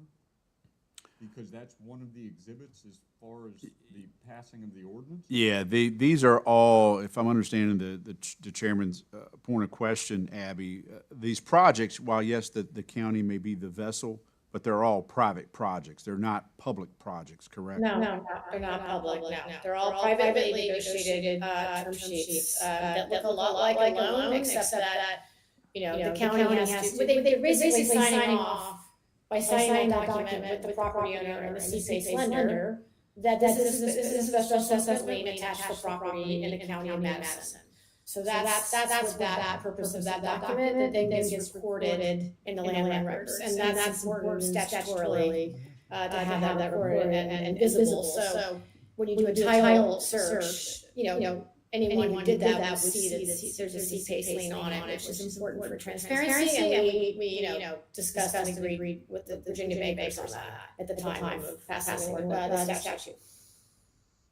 Jim, would you like to go? I want Hannon to have something to say. Ms. Johnson, hey, Hannon right here, County Attorney. Have you all seen any projects that have gone into default? We only have four, and no, they're all fine. I would say it's a good question. It's a private industry. It's not yet to the point where it's all this information is public around delinquencies, but we're also pretty tight knit. So we talk, and we've all agreed we need to have like a database. There are delinquencies nationally, right? to keep track of that. We did until August 31st run Maryland for my for-profit for about 4 years. And we really only had like, I think two, and they really weren't really PACE. They were going delinquency for their taxes. But obviously there was a PACE loan on it. So it's really, I think the biggest protection, well, one, the property owners are commercial, right? They're big boys and girls. They know what this means. They know what kind of financing it is. But you have the senior lender, right, who's agreeing to this. So they're doing a lot of underwriting to ensure that the PACE lien is not too big, that it's, it's the proper measures are being putting in, are good measures that are good for the building, protect tax value, et cetera. So they are really, and most of these lenders want them to be a senior lender because it's kind of protection for everyone, because they're pretty conservative, a lot of in terms of the underwriting. And it's a good thing, a lot of ways. Just a couple more questions on that. So how do other jurisdictions do it in terms of, landowner comes in, pays, but it's short of what's owed for both the real estate taxes and I'll call it the PACE loan? How do those treasurers apportion the payments between those two things? So the treasurer is actually, they do not bill and collect in Virginia. It's all done through the CPACE lenders, because no jurisdiction wanted to do it. That's why we got the law changed to allow it to be this way. So basically, the CPACE lender, in theory, could go after the money, their portion on their own. It wouldn't relate to any other liens on the property. That being said, in the cases, particularly during COVID, not in Virginia, but like in other states where this occurred, the CPACE lenders have no interest in doing that because that's not their business. So what they would do is either wait for the senior lender to make whole all the make taxes or whatever else, or they'll just wait it out until a new property owner is identified. Because their lien is not being extinguished, it survives. So we've seen that in several cases where they just kind of re-amortize, okay, I'll extend your loan too, we'll extend your loan if you're delinquent, we can try to negotiate that with Maryland, and we'll figure out a way to re-amortize at a later date, once you're able to pay, or, we've seen with the new property owner just makes it whole. We saw it in Maryland where the new property owner made whole the PACE and the real estate taxes, and it just stayed there until the new owner did that. If you need more information, we can talk more about Maryland if you want offline, because that's a program where it's serviced by the local governments, and we were also coordinating and servicing. Good hand. Yep, thank you. Yes, and Ms. Johnson, I believe I communicated this to you in our face-to-face meeting. With any of these types of programs, the county's first concern is always what's their liability and their obligations in this. And I think you've detailed fairly well what the situation is, but I think back to Mr. Wright's comments about a major default, and if there had been one, and if in the course of litigation the locality wasn't somehow drug in as a culpable participant, and how the courts would rule on that and what precedent that would set. Now, I know I'm going way off into Never Never Land, but we're very careful about this. I think that if we don't participate, we could certainly be at more of a competitive disadvantage than we already are with economic development. However, I'd really like us to vet this really well, and Mr. Wright to go through this. He's really a stellar attorney, and I think if he could go through it and give us some reassurance, we might be more willing to consider doing this. But again, we try to be very careful because, as you know,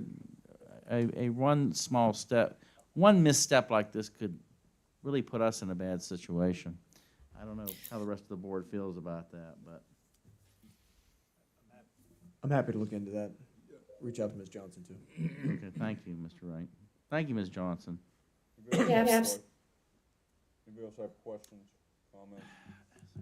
The one that I'm sorry, I'm dense, is how do we become an enabled locality without a private partner that is identified in negotiated terms with CPACE to be as an exhibit of the one of two exhibits based on the ordinance? So my understanding, The potential ordinance. Okay. Does that make sense? Like, I see the enabled you- localities, you say you have 4 projects going. No, 4 projects are closed, and we have another about 150 in the pipeline, representing about 5 or 6 projects. That's that are better, current. all right. so you can adopt the ordinance if you so choose, but Without- not necessarily take it on a project. Oh, yeah. No, it's just, that's it's what it- allowing the possibility, right? So that's usually projects are good incentives, and you have a project, that asks us to look into. We always want to go to every county, but obviously, we're nonprofit, and there's 134 or 133 localities in Virginia, so it's a lot. We do the best we can. And Ms. But Johnson, there is a lot looking I'm forward. sorry. Hey, this might be a stupid question, but who's the actual lender? So they're basically private, and most of them are lenders who have actually specialized in this kind of financing, because it is very, very specific. And some are national and some are regional. We do have a few banks in Northern Virginia that, and the DC area that have participated in CPACE. We're always trying to get banks to be involved for 2 reasons. One, we think it's great for local economic development if you have local banks being PACE lenders, and secondly, they usually have to consent on many of the deals. So, remember, if a bank says, I don't like this, they say, no way, then it's not happening. And I will say that if there's 2 barriers, CPACE not being, a $500 billion, because it's a really good program, there's 2 reasons. One, getting localities to be on board, this is nationally, and 2 is lender consent. So, that's a lot of vetting going on when you have senior lenders really looking into what's being used for this kind of financing product. All right, anybody else have anything? I got one question on, it says the ordinance authorizes the placement of a CPACE voluntary special assessment on private property. What is the special assessment exactly? Well, I think it's really more the legal terminology to say you had in the county along your main street, you put in new lighting. And every business along that street had to pay, had a special assessment placed on their land to pay for that street lighting project over a certain number of years. So it's that mechanism that makes the CPACE lien senior to the first mortgage, and that kind of super lien priority is what allows to get the 30+ years fixed rate financing that's non-recourse to the borrower, and that is, doesn't accelerate. So that allows for these kind of lenders to feel comfortable with lending. Because you don't find that kind of lending otherwise. You don't find that long-term, unless you're talking about Virginia housing, you don't find that kind of long-term fixed rate financing in the market. So that's what's very attractive to developers as well, and owners. All right. Thank you very much, Ms. Johnson. Right, I really encourage any of you to reach out to me by email. I'm happy to answer any questions, and also, to give some more examples of how you're not gonna be liable, because I totally understand that. We get this question quite a bit, so it makes total sense. Thank you. All right, you'll want to have Hannon review these documents and see where we go from here. Okay, thank you so much for your work, really appreciate it. Hey, Alan, what do you know about this program? Do you know anything about it? Okay.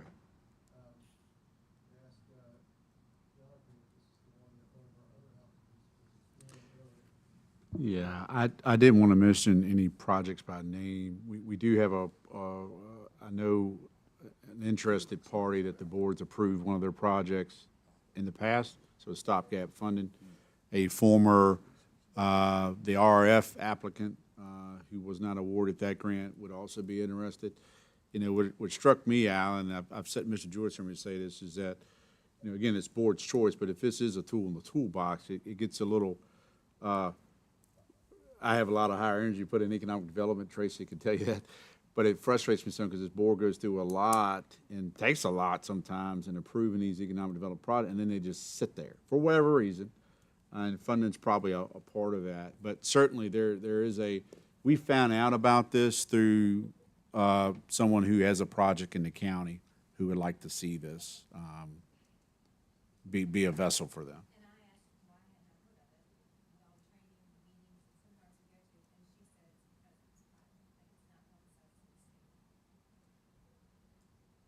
this could help economic development and enable some things that are cost prohibitive at this point for citizens and future citizens, then why the heck would we not go down this path? Let's see what Hannon comes back with. All right, anybody else got anything on that? No public hearings, no old business. FOIA policy and FY '26 administrative fee amendments. Mr. Turner.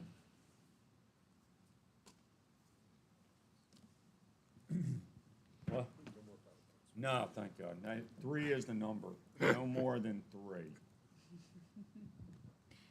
Alrighty, so VACO, which is Virginia Association of Counties, was contacted by the FOIA Council, and they were just notifying counties that their number had been changed. So anyone who had it posted on their website or posted it in their FOIA policies, they just wanted to make sure that we updated that. And they also wanted just to make sure everyone was aware that the rights and responsibilities statement changed in 2023. We used their that form for our FOIA policy. So a lot of the language that's in that is in our policy. So what we did to make sure that we are ensuring that we are compliant with that, we went through and redlined our current ordinance to make sure we aren't missing anything that's required. One of the things, and the big thing that we definitely want to make sure our FOIA policy has, is how we are currently charging for FOIAs. We want to make sure that how we are, which is, you know, how we're supposed to be doing it, we want to make sure that our policy states that. We just want to make sure we're clarifying our cost in our policy. So that's the big change, is just making sure the policy is stating what it's already doing. So I have red line suggestions in the packet for you.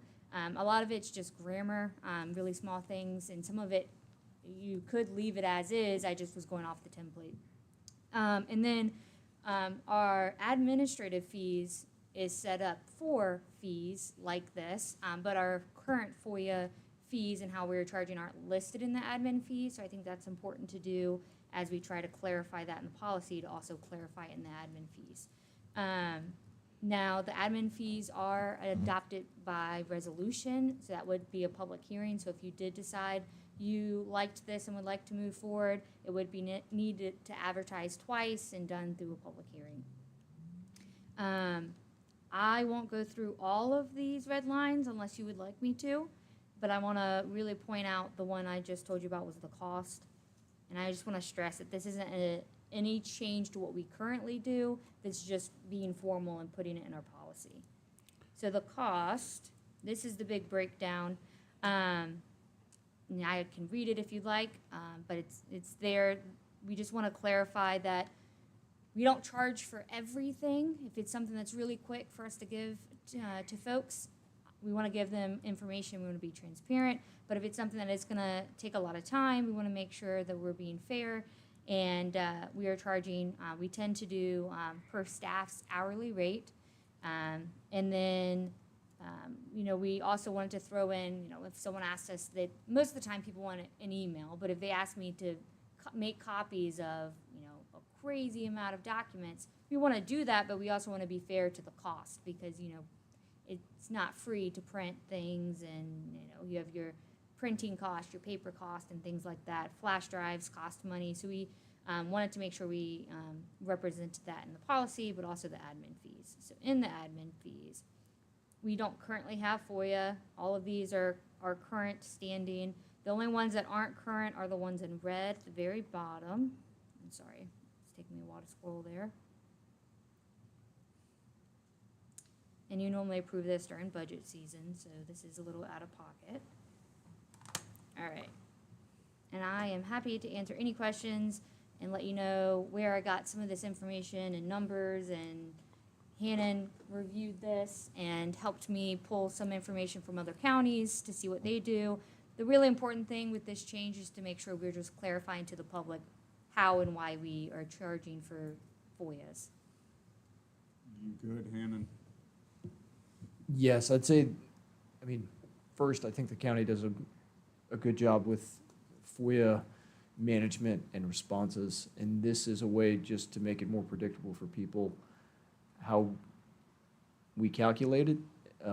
what they can plan for. And, you know, a FOIA request can be as simple as a one-pager that somebody needs, or it can be a horrendous, I'm not gonna use the phrase time suck, but time commitment. So that's what this is all about. Do we have questions, thoughts on this? I got three. Please. Staff time spent, employees' hourly rate does not include the fringe? We'd take their hourly rate. So if someone's Just hourly straight rate's hourly rate. $15 or Okay. $20 an hour, we do that. Just use that. And Okay, if you that's easy. notice in there on that, the fee structure, Yeah. what the code would allow for, and the counties could set whatever they want, like no charge at 30 minutes or below, or an hour below. We just said, look, an hour below, you know, because sometimes folks will ask, hey, I want your new building permits, or I want this. We just give it to them. If it's redaction or something that takes heavy of handing, Yeah. his time's valuable. So that's what we clarify. No fringes, sir. And then, I know I've run the numbers at Skyline Cap on color copiers in black and white. I mean, our color copier print, per page up there is like 25 cents. Black and white is probably 10, so. Yeah, I don't know if we stretch that across. We have it existing lease agreements, like I just looked at our Okay. overage today, That's- which we've done better with toners. saving versus printing, but that's our cost we got Okay. from our lease. And then my last thing is, you go back to the first page, the Freedom of Information Act request form. Right under there, a little box says, I agree to pay up to $200 for the associated cost, is one possibility. Or you check, please provide a cost estimate before providing copies. Well, if I know, if I go through here and I calculate this, and it's gonna cost me $400, why wouldn't I just agree to pay up to $200 and check that box? If you want me to, Kimberly. So that's saying, hey, it's almost like a car repair. If it's gonna cost this much, don't call me. If it's gonna be over this amount of $200, then please let me know. Oh, okay, all right. And we have to I thought it receive, was just like a maximum, so. we have to receive payment in advance. So if once they agree, we contact finance. Kim, correct me anytime I'm wrong. They generate an invoice so that the whoever's requesting this takes that invoice down to the treasurer, makes payment. We get a receipt, and then we release the information. Well, I read through all the red lines, and that all looks good to me. On this FOIA request form, is that something that we would fill out if the request would be verbal? And then submit to them for agreement pending that $250? We try to fill this form out if someone does it verbally, or we also have the form online, so if they do it that way, they have the very similar information. It's just good record keeping too, because I know I have the same information for everybody. I'm hopeful that we can make this process a little more digitalized, and I'll leave it at that. I hope IT's been helping me with something, so hopefully we have something a little more updated and easier. So if someone did call me and say, hey, Kim, I need this document, I don't have to like waste extra time to fill out the top part. I currently do, but I don't have to fill out that because it automatically generates that information, so. But we do it, we treat, as you know, sir, you've been through the training before, verbal requests, we treat it as verbal. They don't have to say, this is a FOIA request, but it's a way for us to track it, so we know a verbal request. So outside of certain departments, I think constitutional officers like the sheriff are their own FOIA. I think Ms. Berry at the Commonwealth Attorney is their own FOIA. Everyone else kind of falls on the line of us, so it's important to know who your officer is. I'm, through you, the officer for the county. But if someone, like a lot of times it'll be building or someone, they'll say, hey, we got this request. Kim is properly notified by the department so we can get this form rolling. Because we need to make sure we're compliant with the 5-day and then the initial 12-day extension and so forth. So it just doesn't fall by the wayside and we violate FOIA. Just really quick, how many FOIA requests do we get per month? Do you have that spreadsheet available? I will say that I don't have the number off the top of my head, but I could email it to you tomorrow. I don't have a spreadsheet where I'm tracking the number, but I do save them by name, and we are definitely getting more every year, and it has gotten quite quite intense. Let's do that. Which data you have? Let's just email the board. Let's say the last 2 calendar years, because I have seen an increase. For whatever reason, there has been an increase. And sometimes it comes and grows. It may be a zoning case that has interest. But there's a lot, and there's generic ones, like I think Jamie gets regulars. People want to know what these type of permits have been pulled, or there's a solar company that's interested. I want all residential solar permits that's been pulled. So there are some regular occurrences. I think you have a format that just goes out automatically to these people every month. But then there's those handful that are around this specific zoning one or this specific legal case that we follow up with. Hey, Mr. Buchanan, it's also it's a data management challenge too, between, like, it's easy if they come through the website or they come to the main office and ask for it. It's harder management-wise if they come to separate departments directly, and we may or may not get those, or like, I've gotten them and then just told Kim after the fact, hey, here's who requested, this is what I gave them. So, you know, it's not, it's not as much as we try to make it a centered office and operation, just the nature of it, not everything is getting captured that way. And we're trying to do it in-house. There are another reason to have those numbers that you ask for, sir, per year, if we're seeing increases. There's software out there that does it. I think Sigma Plus is one of them, but we try not to go out and get other subscriptions if we can manage it in-house. So it is good to know by workload. If it reaches this level, we can say, board, you know, we saw a 75% increase, you know, year over year. And so, I mean, last thing for me, unless you have questions, I mean, FOIA is an important program that in statutory scheme that allows the citizens access to their own records.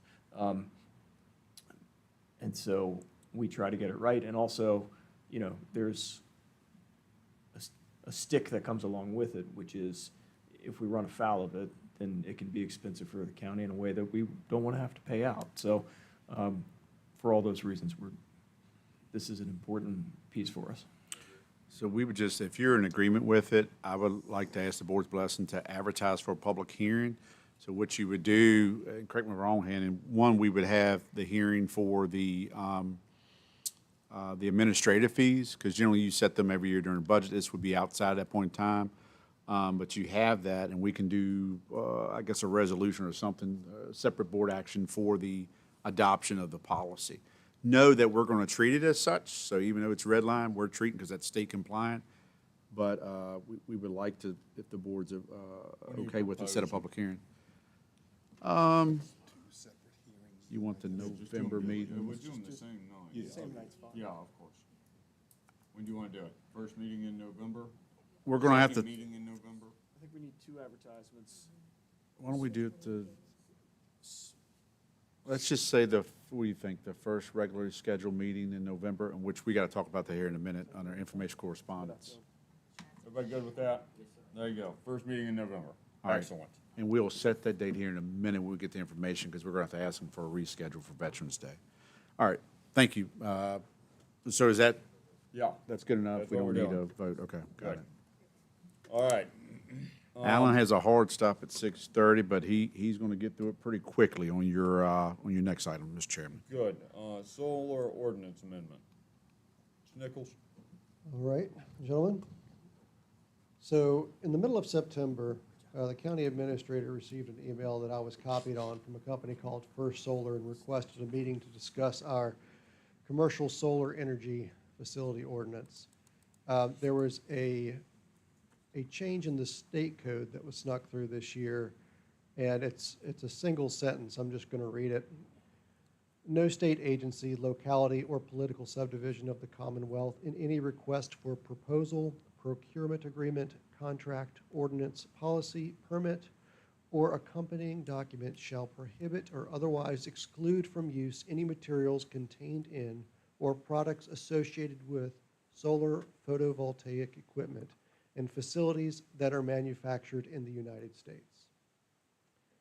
This is at odds with one of our ordinance, and Kimberly has put it in the packet here in Article 14, a particular line that's in there.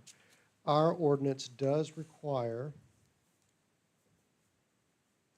that photovoltaic panels shall not contain harmful chemicals such as, and we cite a couple. Essentially, we can comply with the state code if we simply exclude that requirement from manufacturers inside the United States. So, Kimberly, if you're navigating that one and you go down about 8 pages, you'll find a single red line there that we can make the change to comply with state code and not make substantial changes to our ordinance. Anybody have questions on this one? Comment. Yes. I'm sorry, we all want to go home. I want to go home and go to bed. One of the issues with solar equipment is that a lot of the control chips are made in China. I don't know whether you're aware of the controversy around that. These chips have been found to contain communication subset chips that will allow Chinese servers to interface serendipitously with these solar panels. The biggest concern is that it gives the Chinese the ability to shut solar farms down. It's more of a problem in Europe than in the U.S. because I think the U.S. government has started cracking down on that. But that's one of the things that concerns me about the equipment made outside of the United States. It's not just the material it is, but also the security. It's the same thing with security cameras. Most of them are made in China. They all have the same hidden chips in them as well. So, Mr. Jewett, when speaking to the representatives from this manufacturer, and to be clear, the folks that contacted us are a manufacturer. They do not have a project site in mind or anything like that. But they said that this was passed with the idea to give the American manufacturers an advantage in doing this, and I'm sure that that issue and others are among the concerns. The state, I believe, I have to go back and check, they passed legislation that dealt with drones. So to your point about cameras and things kind of, I don't know if you want to term it spyware, but certainly concerns in the drone industry. So if the board so chooses, Mr. Chairman, I believe staff will recommend this going to the Planning Commission to have, and I believe Mr. Nichols has it on their agenda, so if you're fine with that, you can certainly direct the Planning Commission to take this up. It would require a public hearing for an amendment. It is nothing but really, in our opinion, a one-sentence change to be compliant with the current state code, but that is your purview, not ours. All right. Just in group, everybody's in agreement with Jim. When do you propose to get this to the to public hearing? I understand it's got to go to the Planning Commission. It does Scheduled for the Planning Commission tomorrow night. Yep. It has not been advertised. It'll go to the joint meeting in December, should you choose to proceed. For public hearing. For public hearing. There you go. That's rolling. Everybody good with that? Send it to the Planning Commission, joint public hearing, first meeting in December. There you go. Does that work? Anybody else got anything on this? Excellent. All right. Discussion. Yep, Greg, we'll be brief on this. I've asked Greg to lead and Hannon will follow up. Greg's identified what he believes is a problem with potential, livestock leaving property and creating public safety issues. And Hannon and Greg, and I've done some review, but they've worked on maybe an ordinance for you to consider. So Greg, if you'll give them a brief overview, and then I think we can give it over to Hannon. Thank you, sir, for putting that together. Yep, thank you.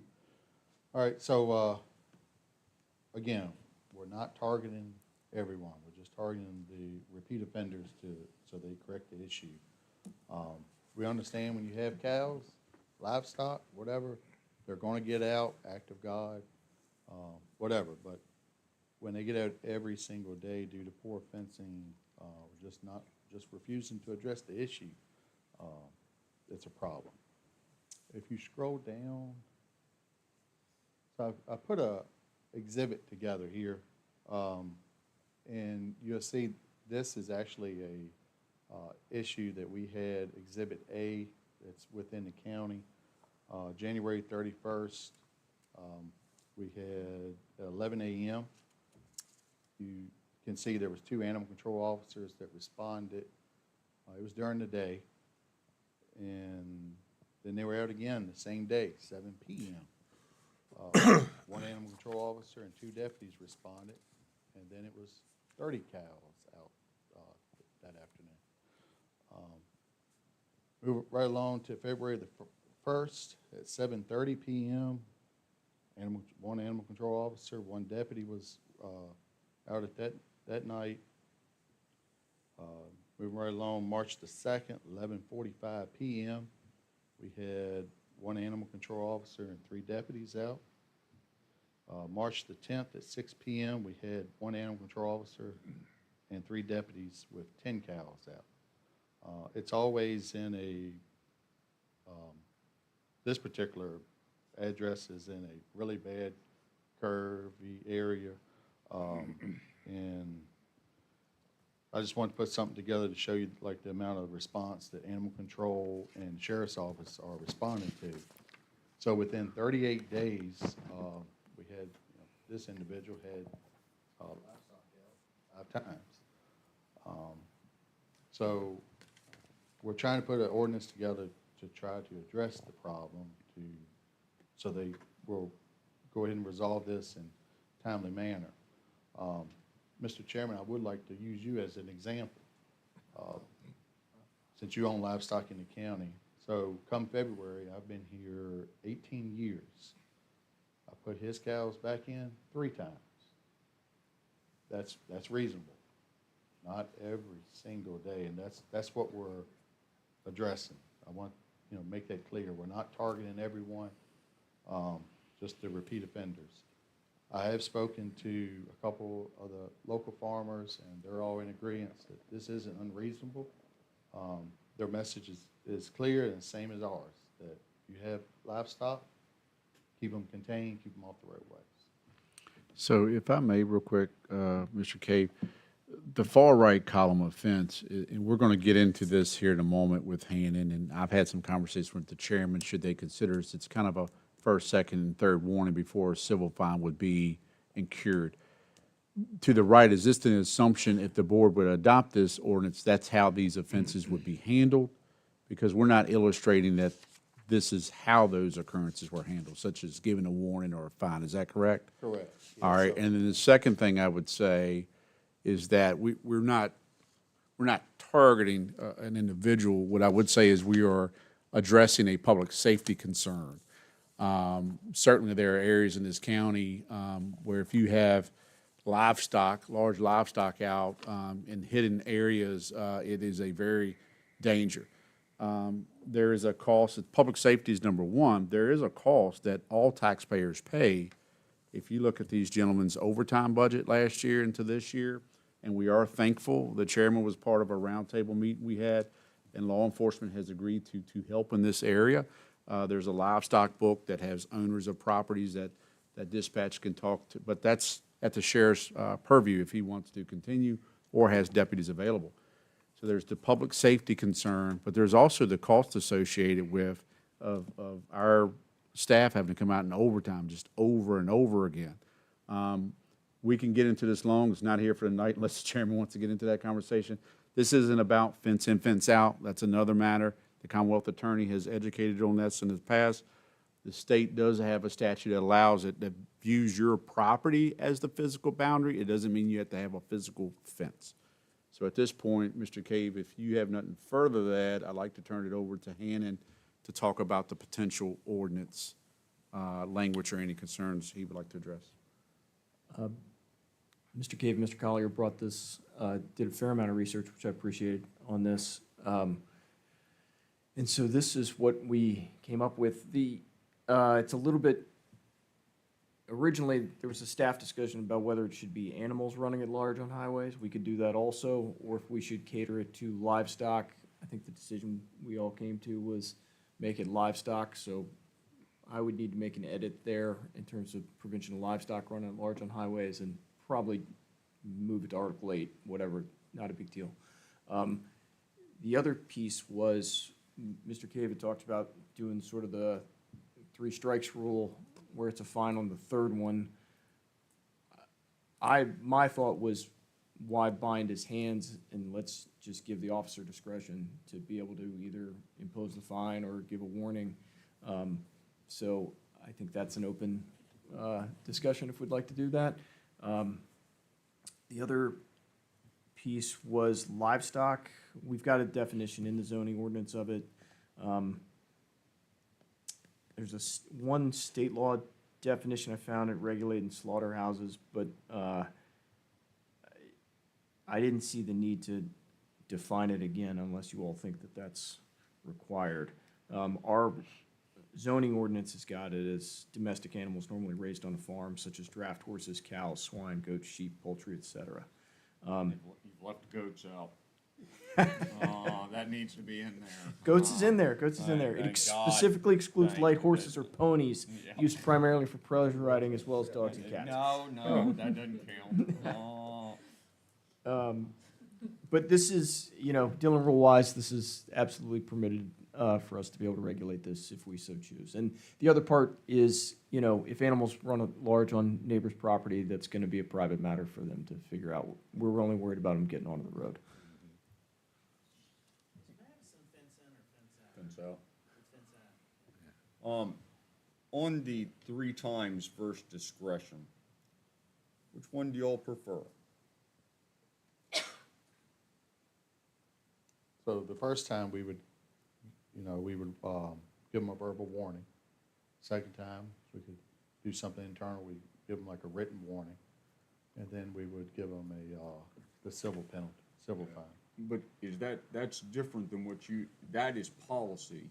Ordinance would be. Required. Required, at 3 or based on discretion is the way it reads. The way it's written right now is they have the ability to write that civil fine on a first offense if they'd like to. Exactly. Do you want to leave it as a first offense, or do you want to use the 3 as something that'll kind of set precedent and will be a standard across the board? The only reason I bring this up is I think that if these offenders are aware that we do not have something at this point, these frequent flyers. Correct. So they have no real reason to, which is crazy, to fix their fence and keep their animals inside their boundaries. If he has the discretion, does that not open us up for preferential treatment or the illusion of? I don't think it's any different from an officer pulling somebody over and giving somebody a speeding ticket or not. The one that I hadn't thought about until just now is, if it's 5 cows on the road, is that 5 occurrences or is that 1 occurrence? One. Depends if they have all the legs. And Jonathan brings up a good point as well. Cost, not only overtime, like right now, we're just pretty much hired farmhand for the county. We ride out, we keep fencing supplies in our both the vehicles. After we run them back in, if the owner's not there, we try to repair the fence so it doesn't occur again until we can get in contact with the owner. We didn't know you offered that service. Don't let the word Learning all get kind out. of stuff Strike here that from the tonight. record, please. What do y'all think on this? I don't think it's unreasonable in any way, and owning animals is a responsibility. Keeping them away from public roads is for all of our good.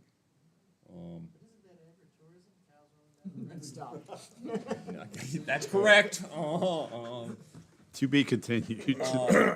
We need to go through a public hearing process for this ordinance. When do you propose going at this? So I guess, Mr. Chairman, and I'd like to ask. Thank you, Alan. Thank you very much. I'd like to ask hand in the weight on this. I don't want, because it can be confusing, is this what the planning commission is already working on? The answer is no, this is different. So the question would be, do you want to direct this to them first, and then they can go through one workshop, or take it up yourself? Can the board take this up? Because there is a civil fee, so normally you set those civil fines. That's not the planning commission's purview. It's not a land use zoning issue, Exactly. so it can go straight to them if they'd like to, as opposed to, say, the solar ordinance one that has to go through planning. Do you want to set that the same time as your FOIA November hearing? I your think, first? I think we, Or is I think this- we or need. is this 21 days? I think we need 30 days, 28 So let's do days. it at the second meeting in November. What's the date on that one, sorry? Um, Oh, is it late November? Yep. That'd be Yeah, fine. Really late. Fifth? Yeah, it's nah, 25th. Yeah, 25th, yeah. It's 25th. That's pretty good there, Carlton. Does that work for you? You see anything else we're not taking into consideration at this point, Ian or Greg?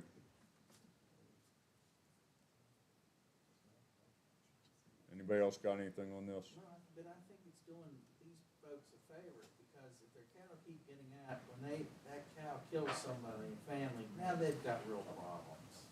Oh, yeah. You know what's gonna Oh, happen. yeah. There's one area I won't name, I just know it's on a S curve, and it's, yeah, a lot of hidden, so.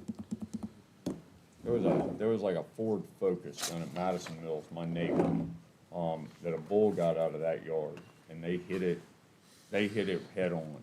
And I mean, the car sat there for a long time, I think because of insurance issues. It was amazing what a 2,000-pound static object will do to a small car. I mean, it took the hood, the roof, almost all of it off. It's amazing people walked away. This is something that is a very minor cost, but hopefully it'll make people pay attention. And it'll start compounding, and then we can go down a different path. All right, let's do the public hearing. Yep. Information and correspondence. We'll be very quick. First, I need the board to let me know what you'd like to do. November 11th, your first meeting of the month, that hits on Veterans Day. So normally, if you have like weather closures or any type of event, it pushes it to the following day. I don't know if the board would like to have that meeting on November the 12th. The only thing on the calendar that night, there is a PRA meeting scheduled here for 7 p.m., or do you want to move it to a different date? But we do need to reschedule that date. If you'd like to think about it and come back and take action at the 28th of October, you can do that too, but I want to throw it out there. Aren't we at VACO during that period too? You're at VACO, yes. Yeah, so that's a very, very When do y'all good point. get back from VACO? I have let's just say, medical conditions, I will not be attending. I know Mr. Jewett, I think that runs Sunday through, I know it runs Sunday through the 11th. Kim, can you look your email? I'll try to look it up too real quick. What about jumping it to the 4th, a week ahead of time? You have election. Oh, God, it is the election, excuse me, I apologize. Yeah, I've been farming. Unless you just want to put everything on the 25th, that's your choice. What was that, Kim? The 8th through the 11th, sir, is your VACO conference. Thank you so much. Yes, sir.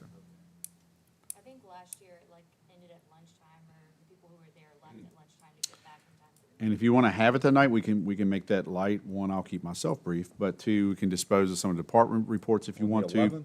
On the 12th, Oh, if you move it to the following day. let's do that. Let's do it All on the right. 12th. You want to do that at Yep. a normal 4 o'clock time? Doing Everybody it good on the 12th? at the 4 p.m. time slot, sir? Sure. Okay. And I do think your comment's right, is, let's try to keep it light. Yes, sir. All right, other real quick information correspondence, Mr. Chairman. Jennifer, Brian, and I, and Michelle, we're always looking at our services or our contracts, or who do we need contracts with. And every once in a while, it's nice to shop those out, to be competitive and see what's out there. We issued RFPs for electric, plumbing, and HVAC. We have since received those submittals. I think they were due back, I don't know if it was by, I want to say late last week. We have reviewed those. Staff's going to have recommendations for you at your next meeting for that. So look forward to that.